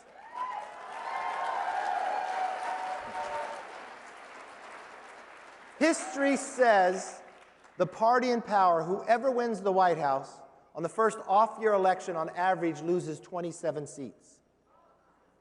In 2009, I was the deputy whip and I was the recruitment chair. It was taking us 40 seats to be able to win the majority. Nobody believed we could. You know what happened that election? We beat 63 Democrats. So let's not settle for 27. Let's double that number and make sure we have it for the next 10 years. Well, I think we should give a warm CPAC welcome to those champions in the House of Representatives who are fighting the socialist agenda. We appreciate what you're doing, Mr. Leader, Mr. Chairman. Keep up the great work, and thanks for being at CPAC. Thank you all very much.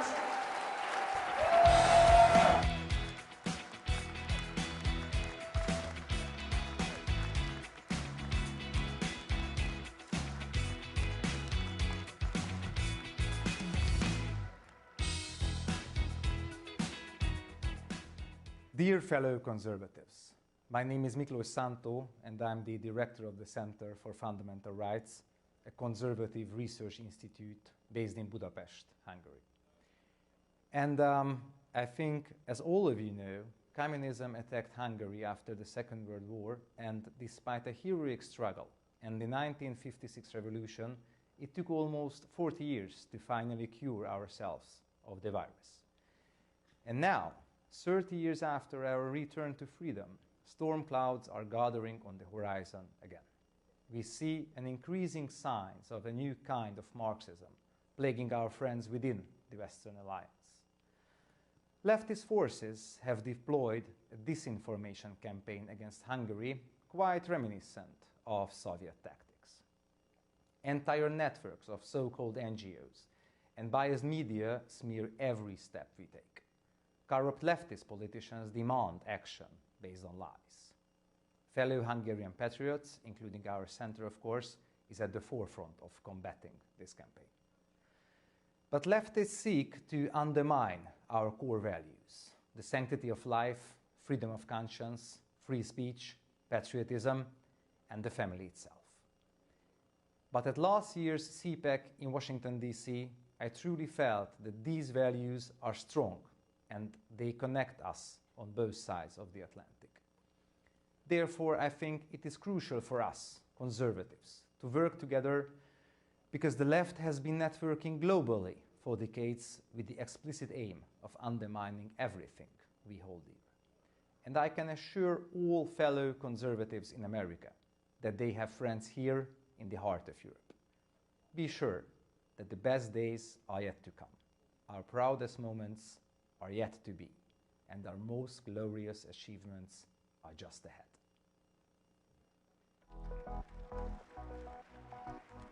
Ladies and gentlemen, our next panel is My Pronouns Are First Place in Winning, Protecting Women's Sports. Please welcome student athlete Linnea Saltz, South Dakota State Representative Rhonda Milstead, and from the American Principles Project, Terry Schilling.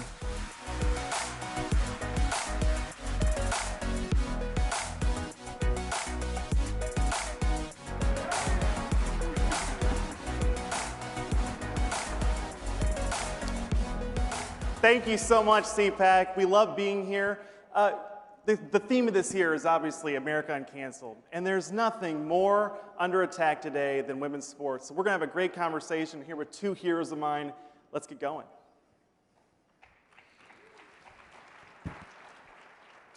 Linnea, so you're a female athlete, NCAA Division I. What's been your experience with sports? Have you had to compete against any males? Tell us your story. So the mass majority of my time in NCAA Division I athletics, I didn't. It wasn't really an issue until my senior year, which had been my fourth and last year of eligibility in the NCAA. My coaches called me over the summer of 2019 and let me know that an athlete that I had previously been seeing competing in the male category was now going to be competing in the female category against me, myself, my teammates, and every other woman athlete in the NCAA. And it was really just a discouraging moment for me to hear that someone that had been running not only 10 seconds faster than me in my event, but running a world record time for women previously as a male, now competing against us as females, was really just an interesting kind of situation, and it was really hard to, understand.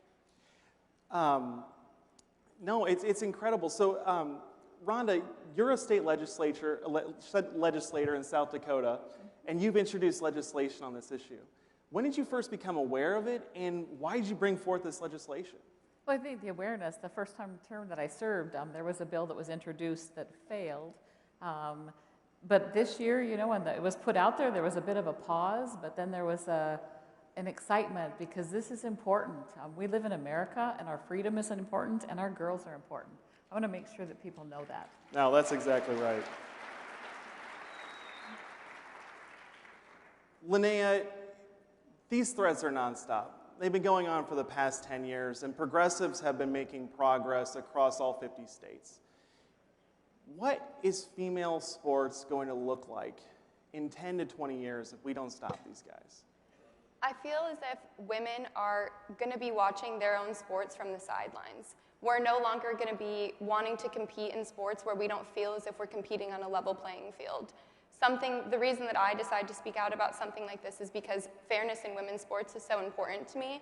And if we're allowing biological males that possess physiological advantages over biological females to compete in the female category, we're no longer going to be interested in competing and being a part of sports, which is such a big part of my identity, as well as other females across the nation as well. And so if we continue to allow this to happen, things like Title IX are just going to be reversed, and women aren't going to want to be in competitive sports anymore, and it's just going to completely go against what we stand for. And so it's kind of upsetting to see.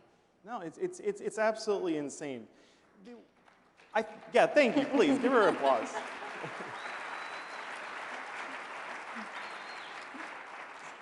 So I'm going to go back to you real quick, because I think that people take what they see on TV, sports and everything for granted. And they don't realize how much work goes into it. Can you just tell the audience, everyone that's tuning in from across the country, what's your daily training routine look like? I mean, you got to work hard, right? Yeah, and so I had made a comment about my last season of eligibility, which would have been last year. Because of COVID, I have been able to extend my eligibility, so now I'm a fifth-year grad student using my last season in the NCAA. And so I work full-time now. And so I'm waking up at 5:45 in the morning. I'm going to practice for 2 hours. I'm then driving to work, where I work all day. And then I'm doing online school, because that's the world we live in right now. And I'm spending the amount of time that a typical person would at work, but I'm also doing the same thing just because I want to be as good as I can at my sport. And so to know that I'm sacrificing things that other students don't have to sacrifice, like as silly as this sounds, never had a spring break. That's a time where I'm either training or competing. I'm not going out on vacations with friends. I'm not doing any of these things because I'm sacrificing as much time as I can because I'm dedicated to being the best that I can in my sport. And so I feel as if women shouldn't have to be forced to compete against people that have a different biological advantage, like I said, because it's just going to make us not motivated and not want to we're not going to want to stay in the sport that we love so much. Mm-hmm.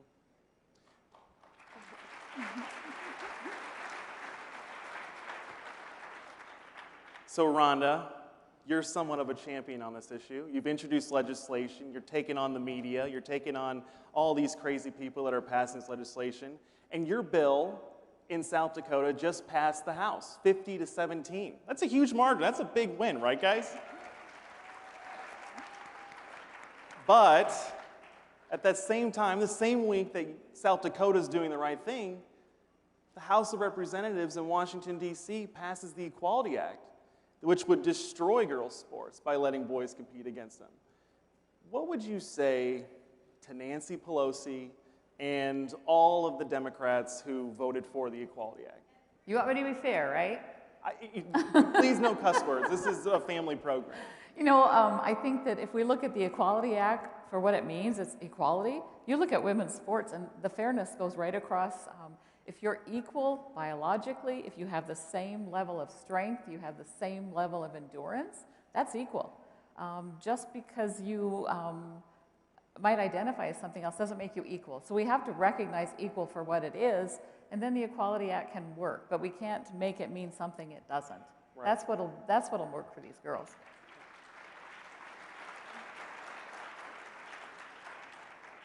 You know, Linnea, the thing about this issue is it's so treacherous, right? I mean, you take a step out in this arena and the media immediately tries to brand you as a bigot or a hateful person. So I spent the whole day with you today. You don't seem like a hateful person. What would you say to transgendered athletes who want to compete and want to do their sports? Do you hate transgender people? Is that why you're doing this? Or do you just want to, tell the audience? Just kind of piggybacking off of what Rhonda said, is that there's no part of me that doesn't want to be inclusive. Obviously, I'm looking for proposed solutions that would create inclusion for everybody, but not at the exclusion of biological women. We can't just have...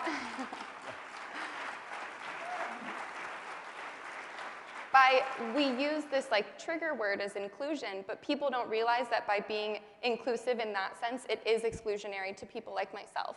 And so we don't want men's and co-ed sports, we want men's and women's sports, and that's why there is separation of sex within sports as well. And so I think that gender identity doesn't erase physiological advantages, and that's just something we have to remember.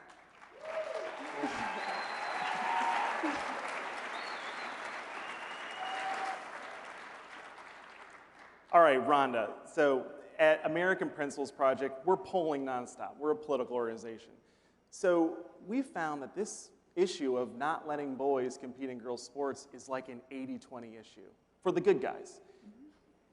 Right now, there are 24 states that have introduced this legislation similar to yours that would save women's sports. Why isn't it 50? Like, what's holding these other legislators up? Why aren't more states introducing this legislation to protect our daughters' opportunities? I guess I'd like to say that it takes wisdom, it takes courage, and it takes an exercise of common sense. And the fact that there are 24 states that are doing it, let's let that be encouraging. Let's let a momentum build up. In our House, it was 74% of our people looked at it from a common sense perspective. And if people will just do that and recognize that there are differences, that's what's going to carry it, and that's what's going to protect these girls. And just as Linnea said, it is not exclusive. It is inclusive for everybody if we just let things go back to how they were and the way Title IX was set up, that there are differences. Let's recognize the differences and treat equality, apples to apples. That's what we're trying to do. That's right. What would you say to a legislator or a politician who's on the fence and hasn't really been speaking out about this? What would be your advice to them? Well, they could talk to their families. If you talk to fathers, mothers, grandparents, they want their girls to be able to compete. It's a dream, to be able to challenge yourself to your personal best. And no one will be able to do that if you're not competing equally. So if they would talk to the people in their districts, in their states, they're going to find out that this does matter. It's a very silent majority. And then also, if you don't have any grandparents or kids, take a look at it for yourself. The research will hold it. It'll prove it. Yeah, I think that's right. So we're almost done here, and I just want to say, if there's anyone out there in the CPAC audience that wants to get engaged in this fight, they want to protect their daughter's sports, text America to 313131. We'll get you signed up, engaged, we'll get you involved in your state legislatures. We got to get this across the finish line, and we got to get it done. Thank you. All right, Linnea, closing thoughts. What do you want to tell the audience? Just that you need to listen to people like myself that do have stories, because as you've said before, that when you come out and speak about things like this, people just all of a sudden come up with all of these different negative titles as to why I'm talking about it. But what I experienced is what I experienced, and you can't devalue my story. And I just want to be able to be an advocate for other girls that are, like you said, being the silent majority, because we're afraid to speak out about it because of the negative repercussions we may have. But there are a lot of people, based on your poll and just based off conversations that I've had, people are on our side. And it's all about being inclusive, but like I said, making sure that women aren't being discounted either. That's right. Rhonda? I think there's an underlying message in all of this. Sports is important because sports builds confidence. Sports builds self-discipline, perseverance. People that are involved in sports go on to succeed in a lot of other ways. It's important to see that. But the underlying message here to me is that if we allow males to compete in girls' sports, we're telling those females that they aren't important. And what is that going to do to our future? Women have risen to governor. Our governor is a woman. She's a fantastic governor. And we have other women. We have women congressmen. And they have done those things, and largely in part because of sports, because what it did for them. So if we take that away from them, we're telling them that it's not important anymore, and it takes hope away. On the flip side of that, if you have males who are competing against females, and they're winning because they have a physical advantage, we're telling them that it's okay to be superior and almost to bully. And I don't think that's the message we want to send to any child in this country. Well, Linnea, Rhonda, you guys are two heroes to me, and I'm sure you're going to be heroes to the entire CPAC audience. Thank you guys so much for this conversation. Thank you.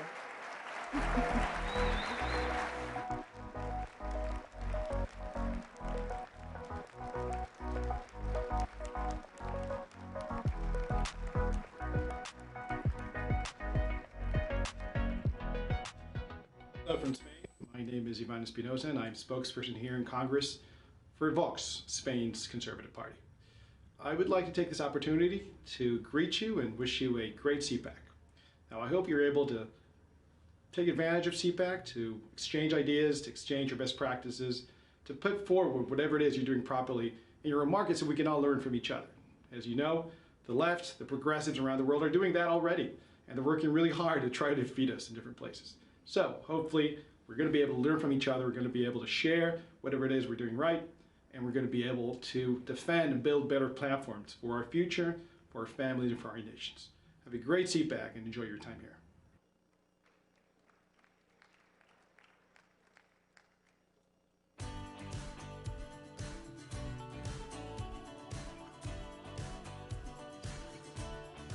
Ladies and gentlemen, please welcome South Dakota Governor Kristi Noem.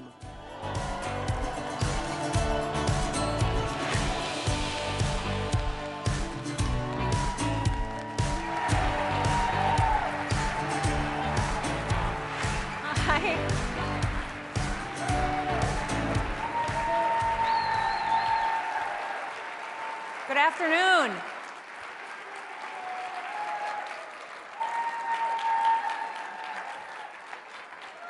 You all look wonderful. Well, it is such an honor to be with all of you here today. My guess, oh, thank you. Now listen. My guess is that a year ago, most of you had no idea who I was. But unlike the DC media, I'm sure that you all at least know that there are two Dakotas, and that I'm the governor of the warmer one. Now, I'm here today to share some of the lessons from my state. I think the main question that needs to be answered this weekend is, why does America need conservatives? Now, the question of why America needs conservatives can be answered by just mentioning one single year, and that year is 2020. Now, everybody knows that almost overnight, we went from a roaring economy to a tragic nationwide shutdown. By the beginning of 2020, President Trump had created 7 million new American jobs.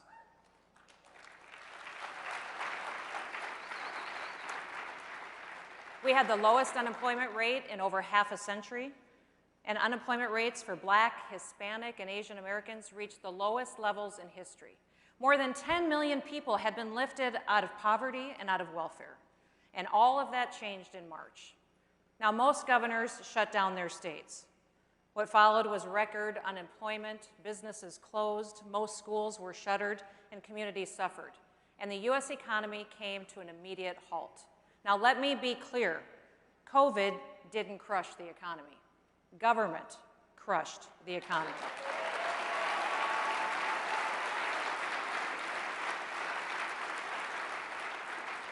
And then, just as quickly, government turned around and held itself out as the savior. And frankly, the Treasury Department can't print money fast enough to keep up with Congress's wish list. But not everyone has followed this path. For those of you who don't know, South Dakota is the only state in America that never ordered a single business or church to close.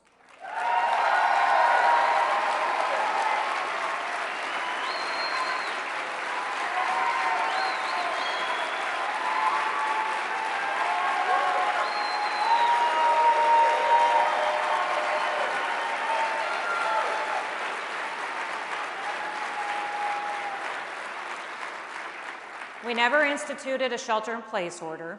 We never mandated that people wear masks.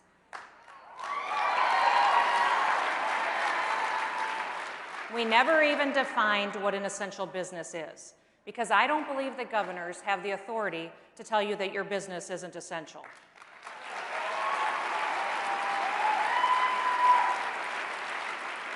Now, South Dakota schools are no different than schools everywhere else in America, but we approached the pandemic differently. From the earliest days of the pandemic, our priority was the students, their well-being, and their education. When it was time to go back to school in the fall, we put our kids in the classroom.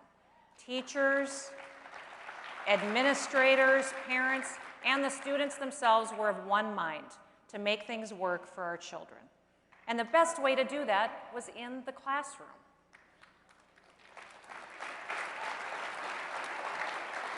Now, in South Dakota, I provided all of the information that we had to our people, and then I trusted them to make the best decisions for themselves, for their families, and in turn, their communities. We never focused on the case numbers. Instead, we kept our eye on hospital capacity. Now, Dr. Fauci, he told me that on my worst day, I'd have 10,000 patients in the hospital. On our worst day, we had a little over 600. Now,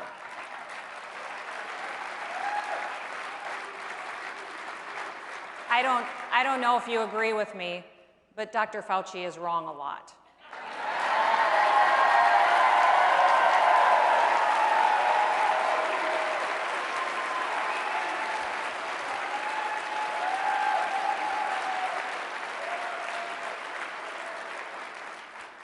Even in a pandemic, public health policy needs to take into account people's economic and social well-being. Daily needs still need to be met. People need to keep a roof over their heads. They need to feed their families, and they still need purpose. They need their dignity. Now, my administration resisted the call for virus control at the expense of everything else. We looked at the science, the data, and the facts, and then we took a balanced approach. Truthfully, I never thought that the decisions that I was making were going to be unique. I thought that there would be more who would follow basic conservative principles, but I guess I was wrong. Ask yourself this question: how far will people go to enforce mask mandates? Once you start lockdowns, how long can you sustain them? In South Dakota, we had some cases in March and April, but the virus didn't really hit the Midwest until late fall. Should we have kept people in their homes from March onward? Of course not. You know, it's important to ask these questions. We have to show people how arbitrary these restrictions are, and the coercion, the force, and the anti-liberty steps that governments take to enforce them. Often, the enforcement isn't based on facts. Justifying these mitigation efforts has been anything but scientific. Now, many in the media, they criticized South Dakota's approach. They labeled me as ill-informed, that I was reckless, and even a denier. Some even claimed that South Dakota was as bad as it gets anywhere in the world when it comes to COVID-19. That is a lie. The media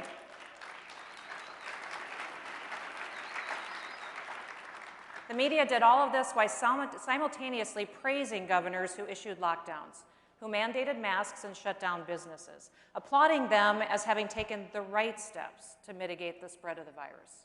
At one point, I appeared on George Stephanopoulos' Sunday show. I don't know if you watched that. No, you don't? Shocker. He had just wrapped up a segment with New York Governor Andrew Cuomo, where he asked Cuomo to give me some advice on how to deal with COVID. Now seems like a really good time to remind everyone of what Governor Cuomo was doing in New York. On March 25th, Cuomo ordered COVID patients into nursing homes, and he prohibited the staff from testing people before admitting them. 9 days later, he pushed legislation prohibiting nursing home lawsuits over COVID deaths. 6 days after that, he prohibited nursing homes from sending COVID patients to the nearby naval hospital ship or the field hospital, both of which were essentially empty. Now, 8 days after that, the first deaths started to show up. And on January 28th of this year, the New York Attorney General announced that Cuomo and his administration significantly undercounted the number of COVID-related deaths in nursing homes by as much as 50%. To make matters worse, they tried to cover it up. Now that is the media's COVID hero. And by the way, he also earned an Emmy, and he wrote a book on his COVID response. So who really needed the advice? Again, in South Dakota, we did things differently. We applied common sense and conservative governing principles. We never exceeded our hospital capacity, and our economy is booming. We have the lowest unemployment rate in the nation.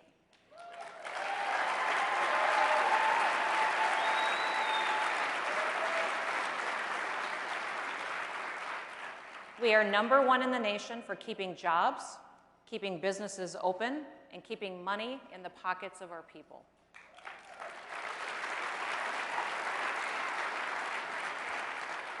The people of South Dakota kept their hours and their wages at a higher rate than workers anywhere else in the nation, and our schools are open.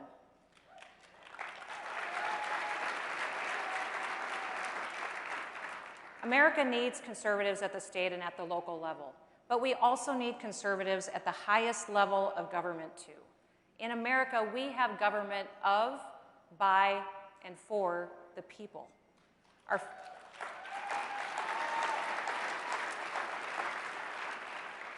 Our founding fathers established our national constitution, and the people of individual states crafted their own constitutions that place specific limits on the role of government. Those limits are essential to preventing government officials from trampling on people's rights. The people themselves are primarily responsible for their own health and their well-being. They are the ones who, entrusted with expansive freedoms, the free will to exercise their rights to work, worship, and to earn a living. No governor should ever dictate to their people which activities are officially approved or are not approved. And no governor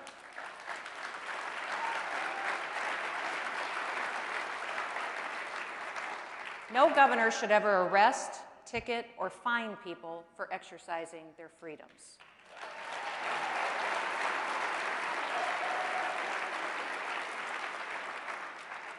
Governors and members of Congress and the president have a duty to respect the rights of the people who elected them. But it seems these days that conservatives are the only ones who know what that means. Personal responsibility is considered a God-given gift in South Dakota. Personal responsibility is not a term that conservatives have abandoned. When I was preparing to come speak with you, I came across some fascinating remarks that were made back in 1962. Listen to this.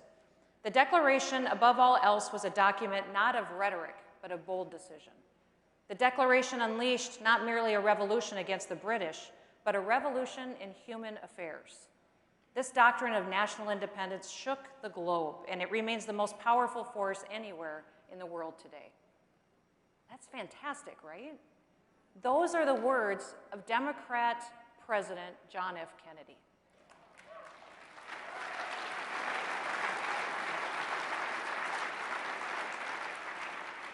Is there any wonder why Ronald Reagan often said, "I didn't leave the Democratic Party, it left me"? There was a time when both political parties clung to certain fundamental principles. But today we seem not to even share the most basic ideals. America needs people who will stand up for these fundamental principles. America needs conservatives. It's easy to look back on 2020 and remember all of the issues that we had with COVID. But COVID is only one piece of a very problematic puzzle. It certainly showed us how deep the divide really is and how thin the barrier is between freedom and tyranny. But there was a worse movement that was happening in 2020, and it's an ongoing problem. Across America these last several months, we watched an organized, coordinated campaign to remove and eliminate all references to our nation's founding and many other parts of our history. Rather than looking to the past to help improve our future, some are trying to wipe away the lessons of history, lessons that we should be teaching to our children and to our grandchildren. Now, this approach focuses exclusively on our forefathers' flaws, and it fails to capitalize on the opportunity to learn from their virtues, and they had many of those. By discrediting the individuals who formed America's founding principles, they create doubt, and then they can remake America into a very different political image. It is our job to help explain why this is wrong. Remember, America wasn't founded for the personal gain or personal power of men like Washington, Adams, and Jefferson. The signers of the Declaration of Independence put their lives and their sacred honor on the line, and they affirmed people's God-given freedoms. Still today, the Declaration of Independence is one of the most important statements of purpose ever written, and not just because it serves as the justification for our independence to the entire world, but also because it has led to our prosperity, and it's inspired many other nations and peoples to seek freedom. We the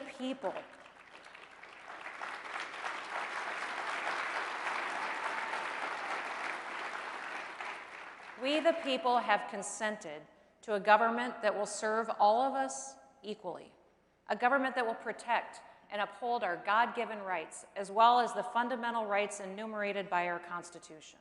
It is our duty to renew our commitment to these ideals and to pass them on to those who come after us. These ideals cannot be dismissed as the opinions of flawed men. Our founders had their flaws, certainly, but to use those flaws to condemn their ideals and the greatest Constitution that the world has ever seen is both unjust and it's self-defeating. How many of us can even live up to our own ideals? Without the words, the beliefs, and the sacrifices of those few, the world would not have a ringing example of true freedom. To attempt to cancel the founding generation is an attempt to cancel our own freedoms. Let's always remember, America is good.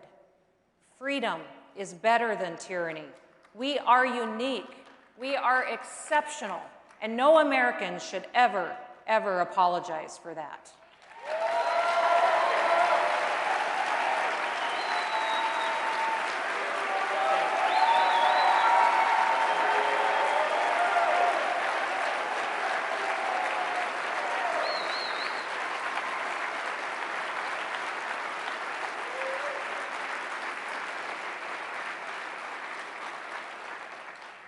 We should illustrate to the world that people thrive when government is limited, and people's ingenuity and their creativity is unleashed.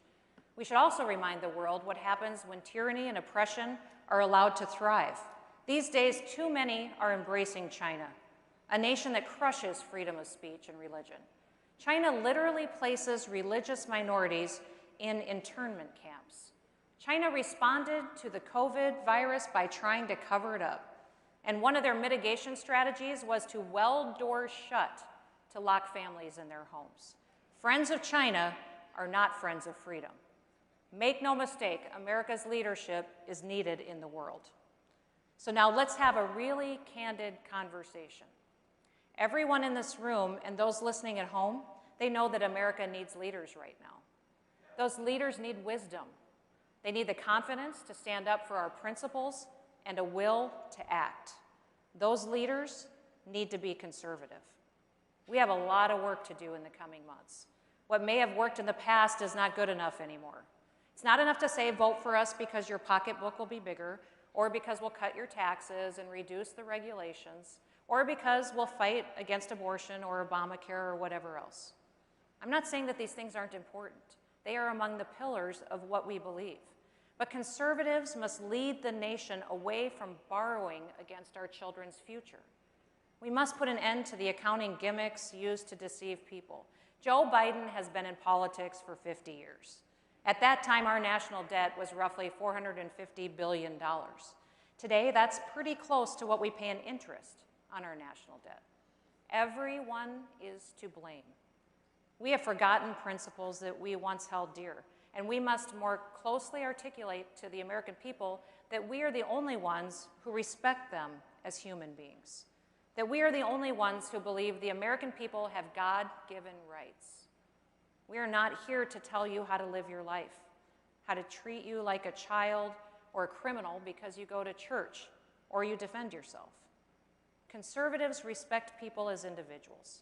We don't divide people based on their religion, their culture, or the color of their skin.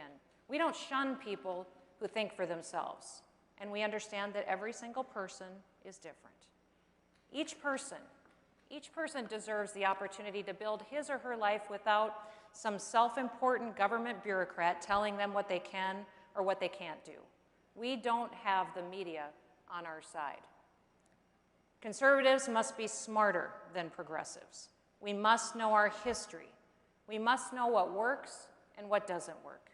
We must think through the issues, and make no mistake about it, conservatives exist to fight for America and for every single American.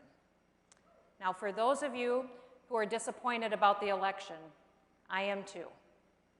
Remember, incredible innovation, though, it took place after Goldwater's 1964 landslide loss. It took the creation of many institutions, including the American Conservative Union, the National Right to Life, the Heritage Foundation, the Manhattan Institute, Concerned Women for America, the Federalist Society, Family Research Council, and among others, it took many to change hearts and to change minds. It was institutions like these that helped bring about the Reagan Revolution and bring American exceptionalism back. Their work is more important today than ever before. So what can you do right now? It's really simple. You can be bold. You can show up. Debate these ideas. Persuade your neighbors. This pandemic illustrated that many politicians have a totally different vision for government than what the founders laid out. It was once said that the left takes its vision seriously, more seriously than it takes the rights of other people. They want to be our shepherds, but that requires us to be the sheep. Let it be heard loud and clear from us right now. We will not be sheep.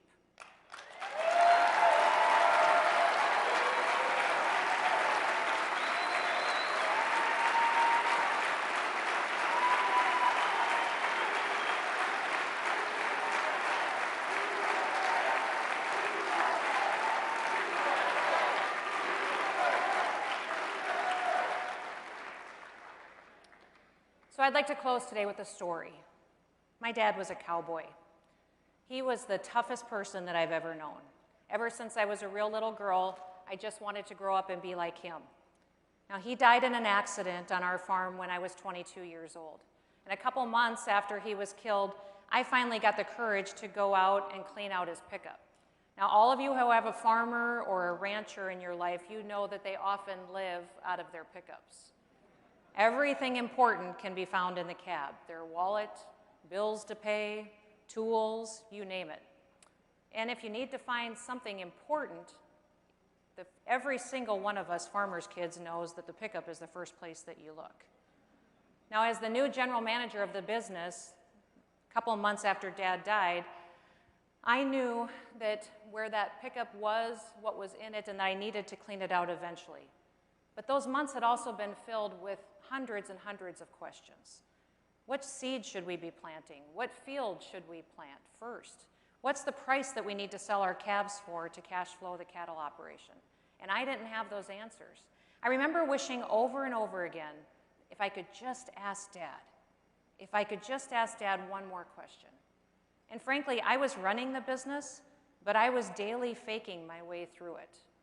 I had no idea how we were going to keep our family business going without my dad. And I was determined, though, that we weren't going to fail. So that day, as I carried a box out to the pickup, I knew it was time to clean it out. I stuck my hand down into the console in the middle between the chairs in the front seat, and I started to put items in the box that I was taking out. So the first thing was a pliers.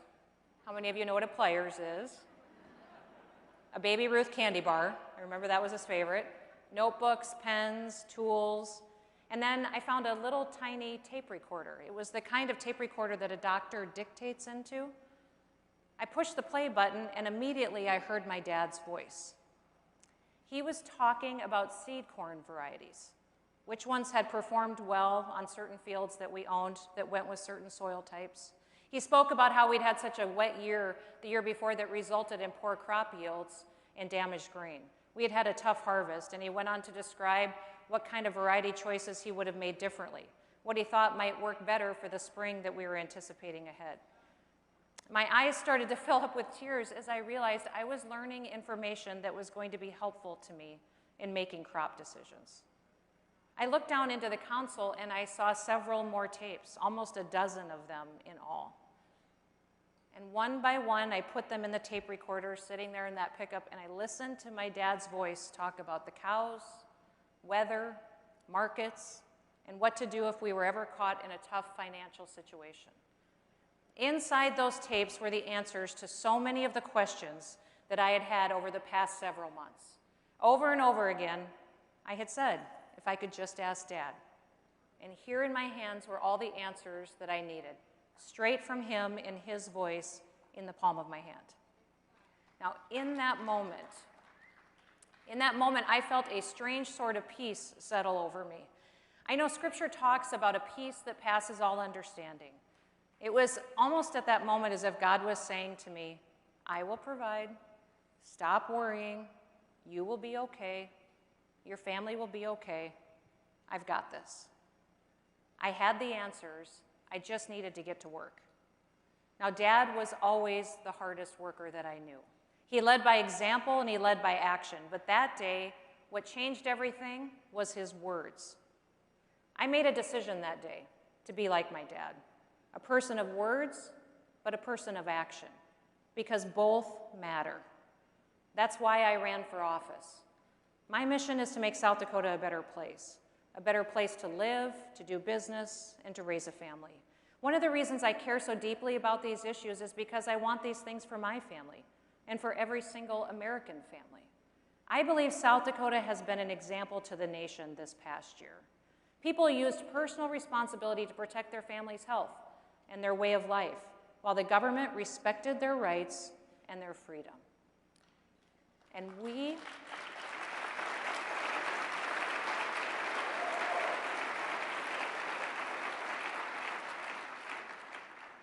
are working together to create new opportunities and a better future for our kids. We took the American path. Let me close with this. As conservatives, we often forget that stories are much more powerful than facts and statistics. Our stories need to be told. It is the only way that we will inspire and motivate the American people to preserve this great country. We must go into this fight for freedom with our eyes wide open, educated to the tactics the liberals will use, yet totally pure in our motives. This isn't about us. It's about our children and their future. It's about the nation that we're going to pass on to them. It's about telling their stories over and over that remind us why America needs conservatives, now more than ever. So thank you for all that you do. America is blessed to have you on her side. God bless each and every one of you, and may God bless the United States of America.